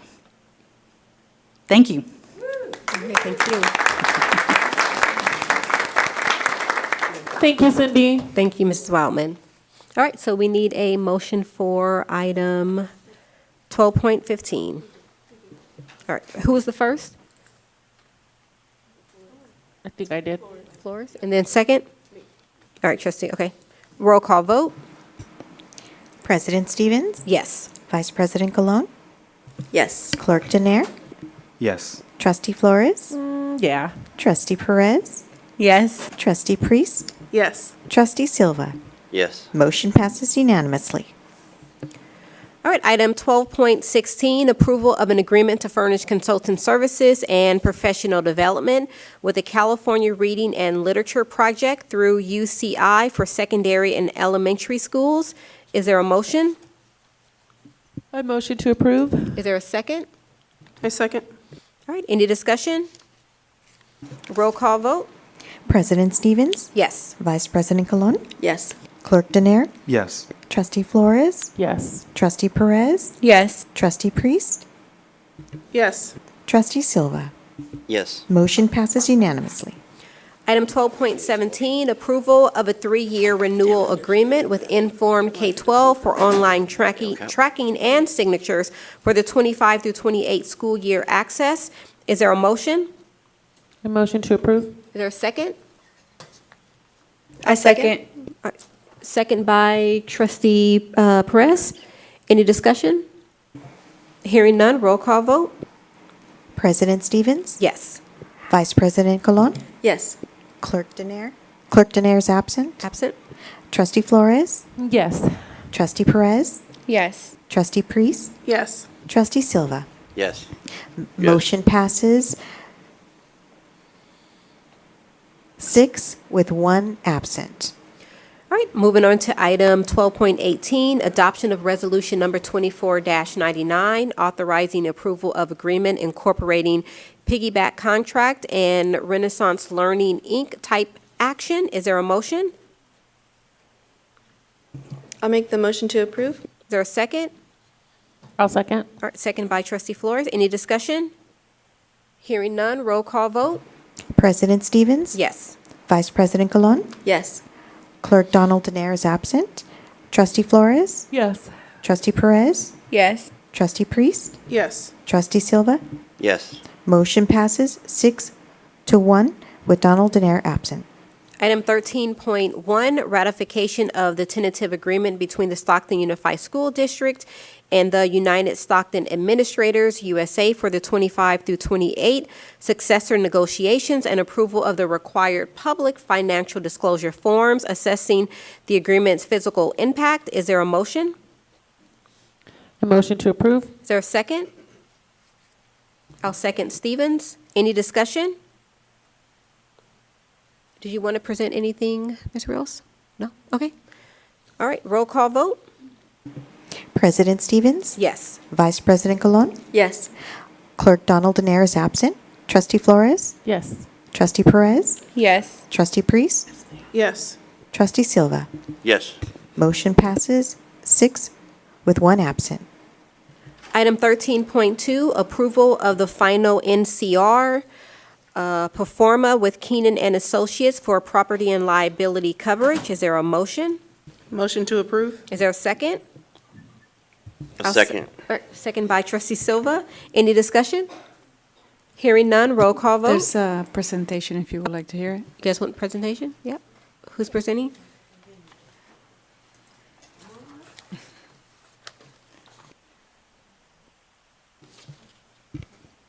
Press the button. Once more until, there you go. All right, good evening. President Stevens, Vice President Colon, trustees, Superintendent Dr. Rodriguez. My name is Roland Davis. I'm the Director of Risk Management and Insurance here at Stockton Unified. Tonight, the Risk Management Department asks you to approve the actual renewal of our property and liability. We have a presentation today through Keenan, who handles the NCR for the actual property and liability. So I would like to turn it over to Jeff Johnston from Keenan. Thank you for the opportunity to speak tonight. It's great to have you guys as a partner. It's been over 20 years that we've been a partner and that you've been a member of Northern California Relief, which is a pool that you belong to for property and liability coverages. And I just wanted to talk a little bit briefly about the renewal, just to give you an idea of what it's about. We had some real challenges, as we've had over the last couple of years, going out to the market for especially property and liability. Property, as you're aware, in California, all the wildfires, the craziness of the losses that have occurred. You know, the property market's been very, very challenging with all of those losses in California and all across the world. We're starting to calm down a little bit for us on our renewal, so we go out and we talk to all the insurers that cover the excess in these pools, and we go all over the world and talk to them, and they get really nervous when they hear you're in California and you're in wildfire country, even though Stockton is not. A lot of districts are. And a lot of you have probably experienced this if you live in areas where State Farm is dropping you for coverage and things. So it's a really challenging market. So it was starting to calm down a little bit, and then we got into the LA wildfires in January, and that kind of sent everybody reeling. So underwriters got a little crazy and scared, and so that didn't help us in our renewal. But ultimately, you know, we came out pretty good. The other one is sexual abuse and molestation.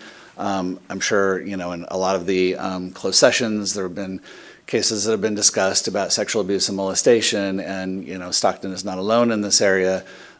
Social inflation is just been crazy. So the jury verdict awards have been just unprecedented, especially in California. 2023, there was a $135 million award for 2 victims for Moreno Valley and Riverside. So it just shows you the importance of making sure that you are well covered. And it's not an easy market, but this pool is so large that you belong to with Northern California Relief. For property, there's 137, almost $138 billion in total insured values. And for property, how it's figured is your total insured values times a rate and times your loss experience. And so you're covered for $500,250,000 per occurrence. And we have that high limit there because some districts are in close proximity, and when you get these big wildfires, it could take out numerous districts, and so we want to make sure you are well covered. For a property, you also retain the first $100,000 of every claim, so you're kind of working to make sure, it's kind of like your deductible in your own insurance. You want to make sure that you manage that well, and you want to take on some of that because that makes your ultimate rate to Northern California Relief lower because you're taking on the risk before it's going into these other layers. Liability, another way that we're really able to negotiate these things is we're 520 local education agencies, 2.9 million ADA. It's a good bargaining power when we're going out all over the world. So for your coverage limit, it's $75 million per occurrence. And why is that necessary? Because what I just talked about, is that going to go backwards? Sorry. It's necessary because of these crazy verdicts. And I wanted to say, in some of the reports that have come out recently about from FICMAT and others, they're really saying you can pretty much expect 20% premium increases across the board because this challenging market, it's so crazy. So when we did our meeting with Rollin, talked about what the renewal was going to look like back in March, we said, it could be up to 20% increases, and that's just the rate. That doesn't really take into account your history. So if you've got a loss history that's a little bit higher than normal, there's a little bit extra that you have to pay, just like any insurance. When you go for your car insurance and there's tickets on your record and they say, hey, you're a higher risk, we're going to be charging you a little bit more. So that's exactly how this works. So ultimately, your renewal, just the highlights, your property loss history has been great, and the NCR cost was stable because we were able to negotiate with all of these excess carriers. It's good. Your liability loss history has increased a little bit over the last couple of years, but you've been assertively addressing these claims and also putting in proactive things like NCR and Keenan has mandated reporting courses and training and Title IX training and all of those things that really go toward preventing those types of losses from happening in the future. So it did increase, but it wasn't certainly the 20% projected and the additional for the loss history. Overall, it was a really favorable renewal considering the market. The cost increase was 10%, given the loss history of the current market and the severe coverages. You consider yourself really lucky compared to other districts that are out there. So I think you guys are doing a good job. You've been a great member, and I'm really excited about the risk management department really proactively working together with a lot of changes that have happened over the last couple of years. So we're excited about this renewal, and thank you for giving me the opportunity to present that to you. All right, thank you so much, Jeff. Any questions for Jeff? All right, hearing none, thank you so much. Thank you. All right. Appreciate it. Mr. Rollins, do you want to add anything else? No? All right, sounds good. Thank you both so much. All right, we had a motion and a second. We'll go ahead and go into our roll call vote. President Stevens? Yes. Vice President Colon? Yes. Clerk Denier? Yes. Trustee Flores? Abstain. Trustee Perez? Yes. Trustee Priest? Yes. Trustee Silva? Yes. Motion passes 6-0 with one abstention from Trustee Flores. Item 13.3, adoption of resolution number 24-98 for the 25-26 provisional internship permits. Is there a motion? I'll make the motion to approve. Or a second? I'll second. All right, discussion? All right, hearing none, roll call vote. President Stevens? Yes. Vice President Colon? Yes. Clerk Denier? Yes. Trustee Flores? Yes. Trustee Perez? Yes. Trustee Priest? Yes. Trustee Silva? Yes. Motion passes unanimously. Item 14.1, purchase order board report for the month of March 2025. Is there a motion? Motion to approve. Second? Is there a second? I'll second. All right, second by Trustee Flores. Any discussion? Roll call vote? President Stevens? Yes. Vice President Colon? Yes. Clerk Denier? Yes. Trustee Flores? Yes. Trustee Perez? Yes. Trustee Priest? Yes. Trustee Silva? Yes. Motion passes unanimously. Item 14.2, purchase order board report for the month of April 2025. Is there a motion? Motion to approve. All right, is there a second? I second. All right, any discussion? Roll call vote? President Stevens? Yes. Vice President Colon? Yes. Clerk Denier? Yes. Trustee Flores? Yes. Trustee Perez? Yes. Trustee Priest? Yes. Trustee Silva? Yes. Motion passes unanimously. Item 14.4, item 14.3, approval of vendor payment issue for the month of May 2025. Is there a motion? Motion to approve? Is there a second? I second. All right, discussion? Roll call vote? President Stevens? Yes. Vice President Colon? Yes. Clerk Denier? Yes. Trustee Flores? Yes. Trustee Perez? Yes. Trustee Priest? Yes. Trustee Silva? Yes. Motion passes unanimously. Item 14.4, approval of vendor payments issue for the month of March 2025 as presented. Is there a motion? I motion to approve. Is there a second? A second. All right, discussion? Roll call vote? President Stevens? Yes. Vice President Colon? Yes. Clerk Denier? Yes. Trustee Flores? Yes. Trustee Perez? Yes. Trustee Priest? Yes. Trustee Silva? Yes. Motion passes unanimously. Item 14.5, approval of resolution number 24-95, adoption of the 25-26 final budget for all funds. Is there a motion? I motion to approve. Is there a second? I'll second. All right, discussion? Hearing none, roll call vote? President Stevens? Yes. Vice President Colon? Yes. Clerk Denier? Yes. Trustee Flores? Abstain. Trustee Perez? Yes. Trustee Priest? Yes. Trustee Silva? Yes.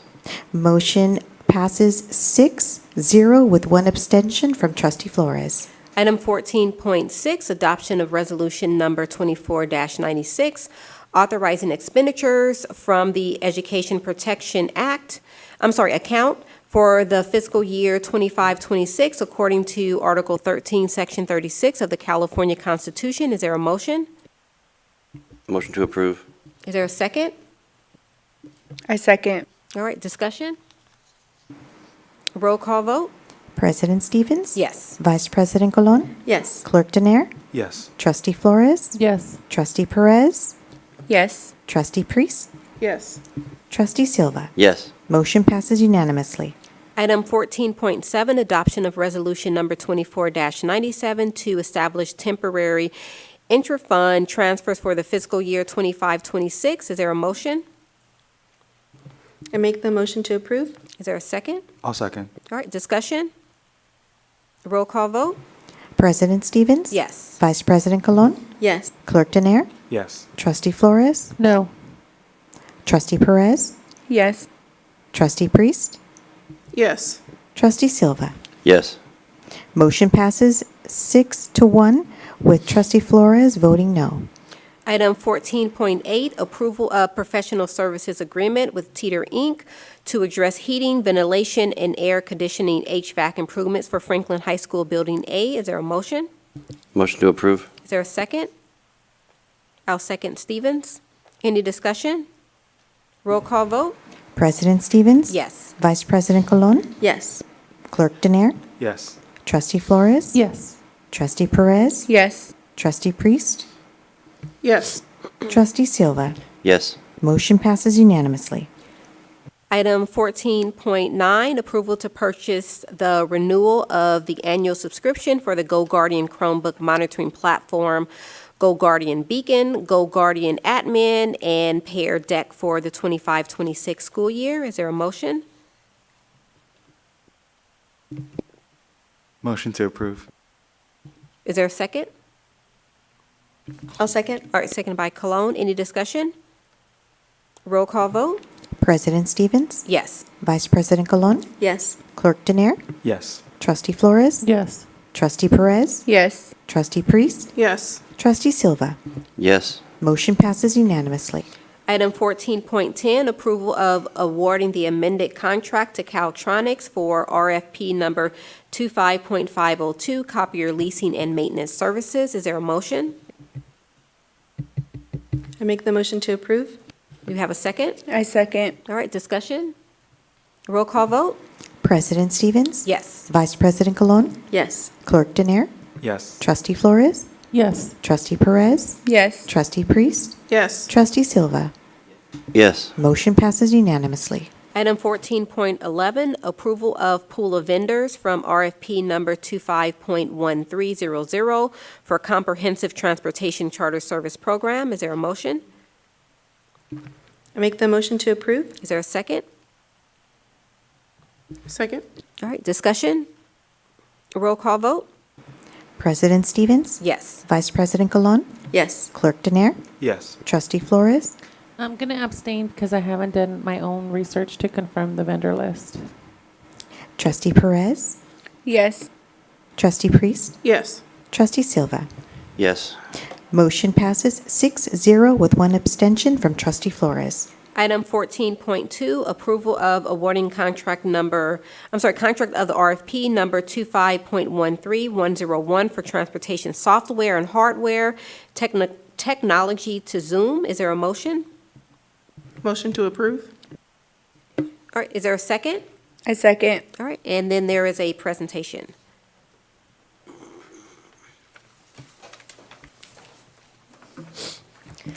Good evening, President Stevens, Vice President Colon, Board of Trustees, Superintendent Rodriguez, and Cabinet. Tonight, I'm excited to bring before you for your consideration this item for a comprehensive technology for the Transportation Department. I'm excited for this innovative solution for our district, student, families, and community. I did want to take a moment to thank our Transportation Manager, Rudy Valderrama.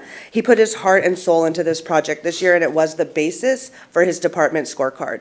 Opening up communication and transparency is what we want to do in the Transportation Department, and we think that this solution is going to be a great asset for our department. So with us, I have from Zoom Services, Ms. Kristen Howell, and she has a short presentation for us. Thank you so much for having us this evening. We are so excited to be here. We're thrilled about the partnership. And tonight I'll share a little bit more about our organization, our technology, and just what you can expect from Zoom as a partner.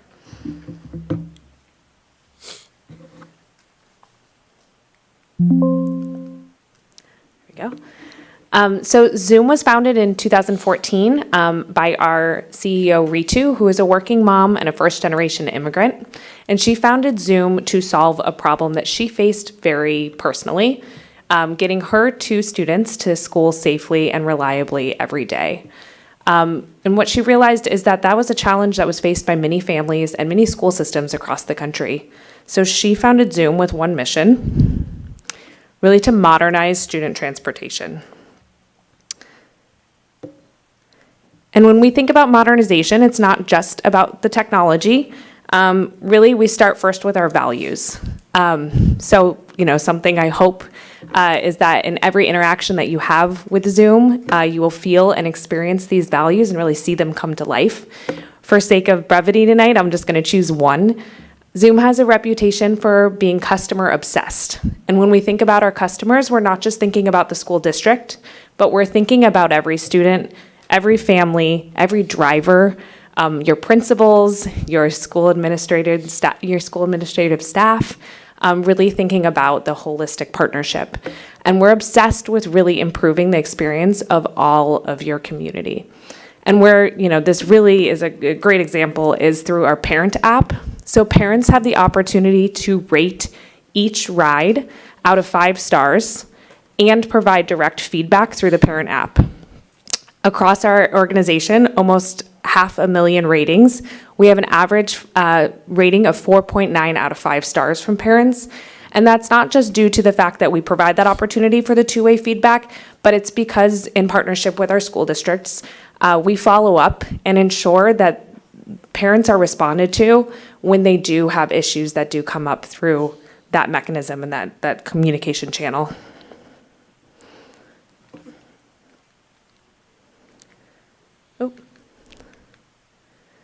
And we have expanded our services now to 14 states. So we're incredibly excited to add Stockton Unified as a new little arrow on this map. This map represents both our home to school partnerships as well as our technology partnerships, like here in Stockton.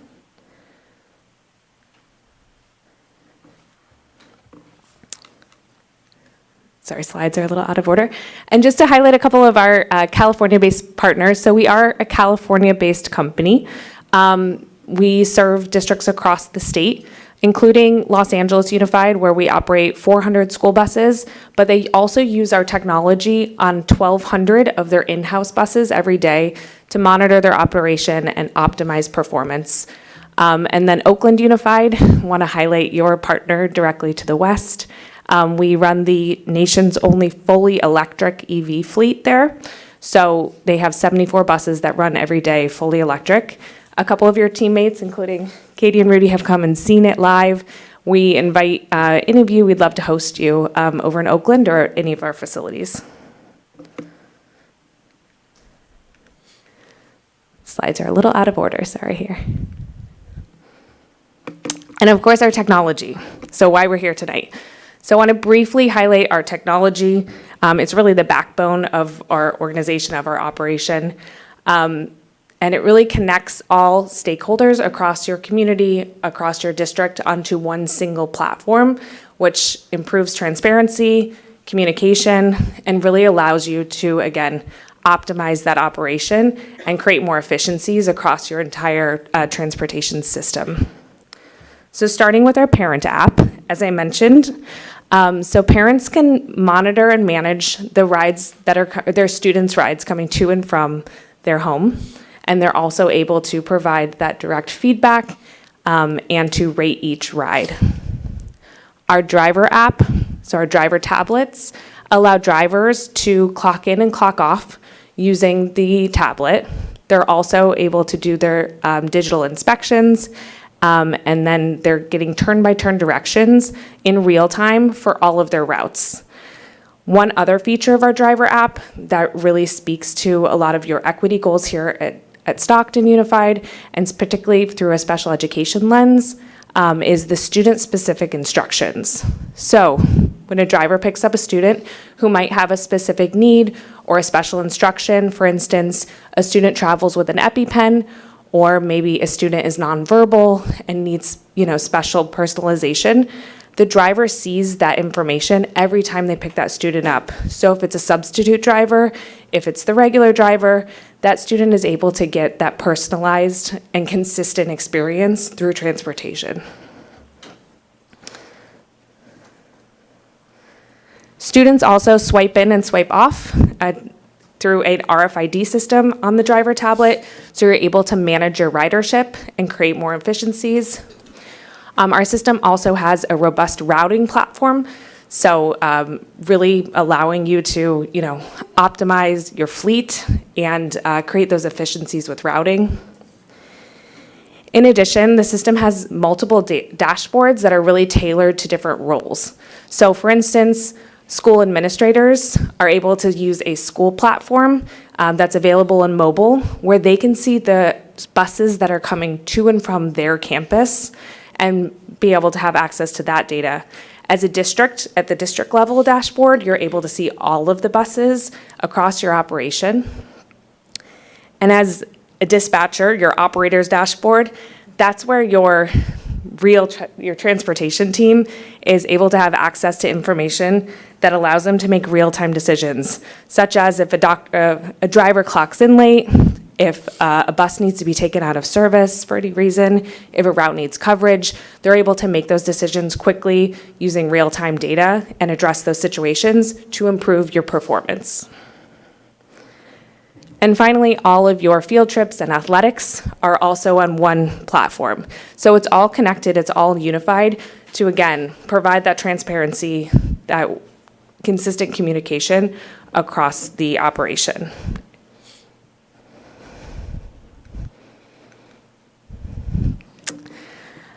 And the backbone of all of this, again, is real-time data and tracking. So all of this is happening in real time. Here's a couple different views of the platform. So you can see across the operation from the parent level, from the school level, from the operator level. Each stakeholder gets the information they need to make the best decisions for their specific role and their needs. So I know we have limited time here, so I just wanted to be able to provide that overview of our technology, our organization.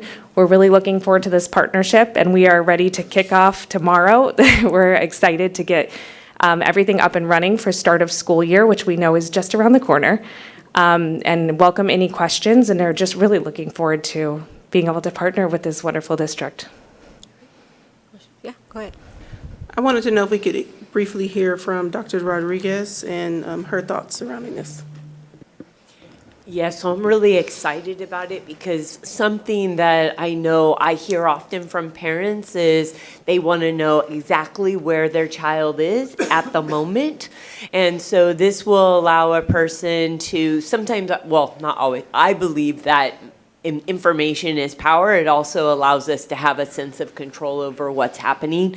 So for example, the bus is not here, I want to know what's happening with the bus. I'm able to look at the app and I'm able to say, okay, it's 10 minutes out. Yep. I know I don't have to stand out in the rain for those 10 minutes. I know that my child is on the way. I'm not worrying about it.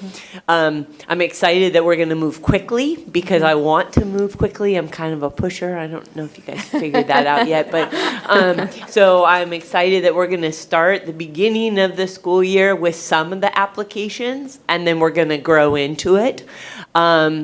Eventually, I'm really excited that we're going to be able to have check in and out, because then that way a parent like myself, my child's entire life, I was working. Mm-hmm. So we would be able to see, oh, Danny got on the bus at 8:02. He got off the bus at 9:07, and I would be able to know that. I know that's not the first day of school, mm-hmm. but we are going to get ourselves there, hopefully by January, I understand. Oh, no, by August we will have that. Yeah, Ooh. we should have all of these components Okay. up and running pretty So- quickly. We also move with a sense of urgency. Katie knows under promise, over deliver with me. Yeah. So January. So she said January, because if now that you said August, it is August. So. Yeah, well, we're prepared to move really quickly to get you all up and running with all of the components, RFID being one of them. It really only needs the driver tablet to work, so as long as we can coordinate everything, we should have it up and running quickly. And so I think it will be really helpful, because a lot of times we start getting late, and then what happens is we're inundated with phone calls at the transportation office, which means that we can't answer those phone calls, which then makes me more concerned, because now I can't get the answer. So now hopefully we'll have less phone calls coming in, because people will be able to go to the app and see where their child is and feel much more secure. So I'm super excited we're moving in this direction. I know Katie and I talked about it about a year ago, and I'm glad that we got moving forward on it. Great. Any other questions for Ms. Howe? Flores? Do we have you guys already? Did we vote on them already? Did we have them? Because we're speaking like we already had them for a while, and like it's a good to go. So I'm concerned about that. This is new. We This went is through new. the RFP process. So they were the winner of that RFP. So we did do the legal process. The concept I've known of the concept for a while. So based on concerns that I heard right away, Katie and I were talking about LAUSD and the powerful work that they're doing there. So no, we do need the vote, but I'm confident that you guys will help me out, because I think it's going to be really good for our parents. There are other vendors out there that offer the rideshare feature where you can swipe on and off. So this is not a new concept with this particular vendor. I was actually exploring it in my previous school district, and we never quite got there before I left to come here. So RFID cards and swiping on and off the bus is not a new method for ridership sharing on school buses. It's just becoming more and more streamlined. No, I am going to be I'm the critical trustee, as we all know that already. And so the way we're talking, it's as if it's already been approved, and this is the first time that I'm hearing anything about this. So that's why I'm probably left out of the conversation. Absolutely not approved at this moment. We went for RFP, and that's what we're here for tonight. Okay. My question is, I don't see a cost on here, on the agenda, so there's no price, and I don't know where the funding is coming from. And then my other question is this going to have an effect on the routers and the planners' job security? No, I don't. No, it's not going to have an effect on the routers or the specialist job security. What it's going to do is actually aid them in making more efficient decisions and more conducive choices for child ride time, logistical, geographical locations for routes. It's really going to open it up for them to be more efficient and more effective. And then as far as price was on the contract which is attached, I I don't believe, see it on to the here. It's on page agenda. 8 of There's an 13. attachment. Yeah, it's on page 8 of 13. Okay, well, can you guys give me that amount, because I I don't. believe it's about 350 the first year, and then 395. It's 395 the first year, and following years it's 151, 156,000, a total of $1 million for all 5 years. So Yeah. we'll be using the transportation grant, the transportation funding that we receive through the state. And what I can also offer for you, Trustee Flores, is that we currently have multiple different vendors that we had GPS with here, and we had routing here, and we had, whatever else here, timekeeping, TCP for their time clock, which this becomes a one comprehensive solution for all of these facets. And so we can end our relationship with the previous vendors that we had piecemealed these attributes in, and come out with one comprehensive platform that does all of those things. And our current system that we have now, is that unable to do that? Correct. It's only routing. So we have a software that's only routing. We have a software that's only GPS. We have a software that's only for tracking student ridership. This is a comprehensive bundle that does everything start to finish, with the transparency for our site, district, and parent levels. Okay, I'm just proceed with caution. I think that's a lot of money. And I'm very protective of our staff. And I just want to make, I love the concept. Don't get me wrong. I love I want to know where my kid's at. And I have a lot of parents and family members who want to know where their kid's at. But I just want to make sure that we're protecting, and that seems a lot of money for me for that, so. And we also are adding, something new that we'll have is the turn-by-turn navigation, which was also negotiated into our 885 contract last year in negotiations. And so that's what prompted us on this adventure, was to satisfy what was negotiated into our contract to have turn-by-turn navigation for our drivers on tablets. And that's how we kind of ventured off into this proposal. We started looking for that to solve that need, right, because it was negotiated. And then as we were trying to solve that need, we found multiple platforms that have parts of what we're looking for. And then we put out the RFP, and we came back with one comprehensive bundle that does all of those things. And have you had that conversation with the unions? Like, did the unions know they've approved? Because I'm getting calls from union members, and they're very concerned about this. Well, I don't know why they would be concerned. I've had conversations with them about, we negotiated the tablets, so they know that it's coming. Okay. Yeah. So I think one of the big things about the program is that it's what parents ask for too, because we've had a lot of conversations with parents really being upset, sometimes not knowing where the bus is, not knowing if the bus is coming to pick their kids up, and then we also have parents complaining that the bus did not pick their kids up ever, right?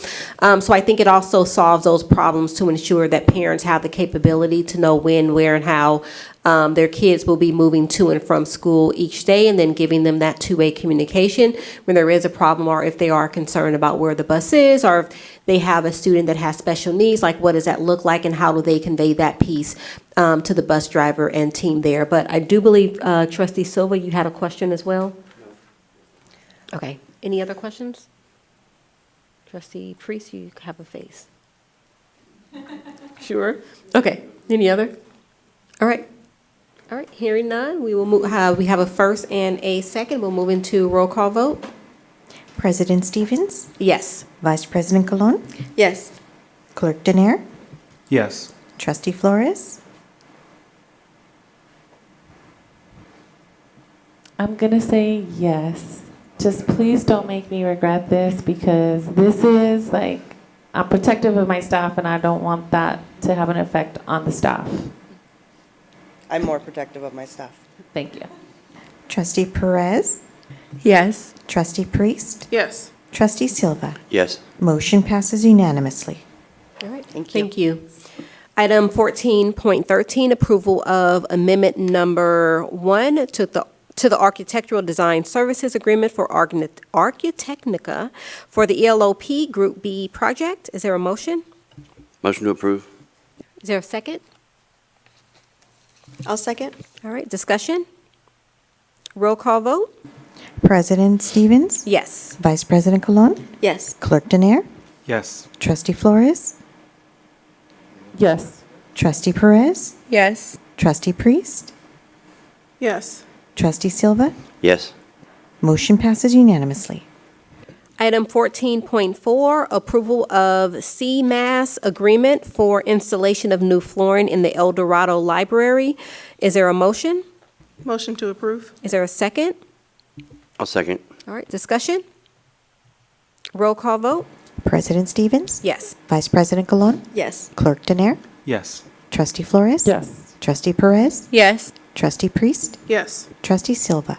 Yes. Motion passes unanimously. Item 14.15, approval and authorize the award of leaseback agreement with Roboland Contracting, Inc. for the Weber Institute Gymnasium Project number 25.933. Is there a motion? Motion to approve. Is there a second? I'll second. All right, discussion? Roll call vote? President Stevens? Yes. Vice President Colon? Yes. Clerk Denier? Yes. Trustee Flores? Yes. Trustee Perez? Yes. Trustee Priest? Yes. Trustee Silva? Yes. Motion passes unanimously. Item 14.16, amendment to increase the leaseback contract project budget to Clark Sullivan Construction for the Sade Cell Structure Project number 25.002 for Group A schools. Is there a motion? I make the motion to approve. Is there a second? I'll second. All right, discussion? Roll call vote? President Stevens? Yes. Vice President Colon? Yes. Clerk Denier? Yes. Trustee Flores? Yes. Trustee Perez? Yes. Trustee Priest? Yes. Trustee Silva? Yes. Motion passes unanimously. Item 14.17, amendment to increase the leaseback contract project budget to Clark Sullivan Construction for the Shade Cell Structure number 25.003 for Group B schools. Is there a motion? Motion to approve. Is there a second? I second. All right, discussion? So I think this one, there are some concerns regarding Washington Elementary School. Vicki, she's still here. Vicki, is there an update where Washington is regarding having their project completed? So Washington Elementary had to go back for some approvals because of it's hard to explain, but it's a flat piece that was installed incorrectly. So they have to go back to the drawing board and get DSA approval to move forward, but we're going forward with it, and it's should be done hopefully before school starts, this project. Well, yeah, so they gave us an update, so I provided it to the board. So they, the part arrived yesterday, and so it will be installed on Friday. And so they anticipate that it should be done by June 30th. Yeah, by the end of the month. And then what about the cracks to the concrete? Because there seem to be some severe cracks across the playground. At Washington? Yes. So if there's any cracks that was caused by the construction or any, the vehicles or equipment driving across it, then the contractor will repair that. Okay. And the ETA is prior to the start of school? That's our goal. Okay. Yeah. That's We the want to get concern. I want to get this done. So what's the ETA that we're telling the contractors that we need We tell them that we need this done before the opening of school, July 31st. Well, Okay. July 24th. And if that doesn't happen, how do we provide our kids with access to their playground? They will still have access to it'll be fenced off to the part that they can't play on. And then it'll be still fixed during the time, either during school or after school. Okay. You had a question? Trustee Priest? I was just wondering what that would look like, because currently the entire playground is fenced off. So how would that look for students if it is not done on At time? Washington? Yes. Ryan, do you know that I that can playground, answer that are they question putting a again. sail over that? Because we did it already for the preschool. Did you want to come up to the mic? Yeah. This is Ryan Lancaster. He's a planner. He's been working on this project with me, or with Tri-Group. So what you're seeing at Washington, as far as the fencing goes, is two different projects. One's the ELOP Group B project, and the other's a shade cell project. The ELOP Group B project, you have a fence line that runs through the playground, adjacent to the playground to isolate the ELOP site. And then the actual playground itself is still accessible, except for the area where the shade cell is being installed. And that'll be done by the end of the month, the shade cell. Yeah, so I think what the question is the reason why most of the playground is cordoned off at this point is because it's a very long shade structure. So every school site received at least 2. In this case at Washington, they received 3. So the 2 have been up, and then the third one is long. And so what I would say, just having seen the damage, is we would cordon off. Well, first we'd have to determine, do we actually need to cordon it off? We obviously want to hold them accountable to the work, but likely we could probably do cones instead of actual fencing on the damage that I saw in the interim. So if we can't get them to get it done prior to the start of school, what most likely will happen, although our experts will go out there and look at it, is what I would say is we would cone off instead of fence off the affected area, and then have it completed generally over a weekend. So we could, as long as it stays warm, we can put in new pavement pretty quickly. Did you get that update today, you said? No, I was engaging on Monday, and so I received it from Kathy Allen and provided it to the board on Monday. Okay. So we will do our best to keep all the fencing down so that the students can still play on the playground. That will be, we will convey that to the contractor. Yeah, I think most importantly, it's solve it before July 31st. And then if not, then we'll cordon off the pieces that are affected. Okay. Anything else? All right. Any other questions? All right, seeing none, thank you, Vicki. All right, moving into roll call vote.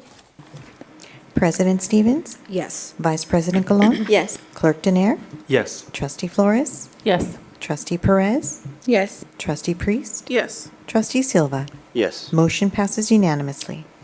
Item 14.18, adoption of resolution number 24-89, approving an energy, this is late in the hour, an energy services contract with Climatic LLC. Is there a motion? I'll make the motion to approve. All right, is there a second? A second. All right, discussion? Roll call vote? President Stevens? Yes. Vice President Colon? Yes. Clerk Denier? Yes. Trustee Flores? Yes. Trustee Perez? Yes. Trustee Priest? No. Trustee Silva? Yes. Motion passes 6-1 with Trustee Priest voting no. Item 15.1, student expulsion B31. Is there a motion?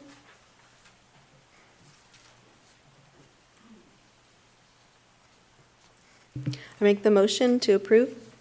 Is there a second? I second.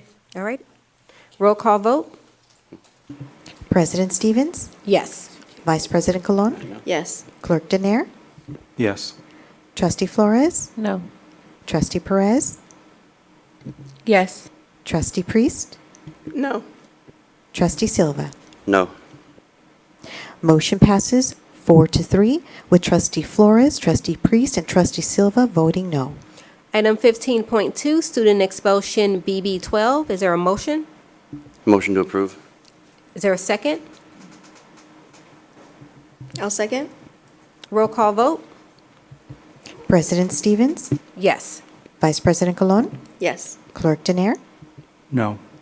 Trustee Flores, Yes. Trustee Perez, Yes. Trustee Priest, No. Trustee Silva. Yes.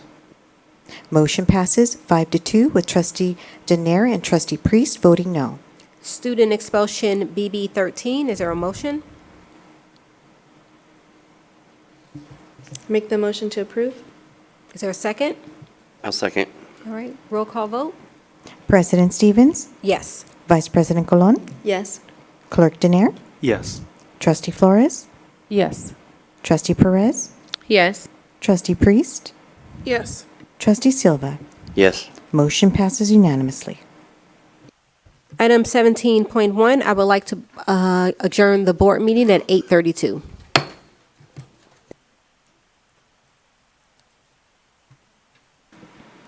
May I ask all board members to please stay at the dais for signature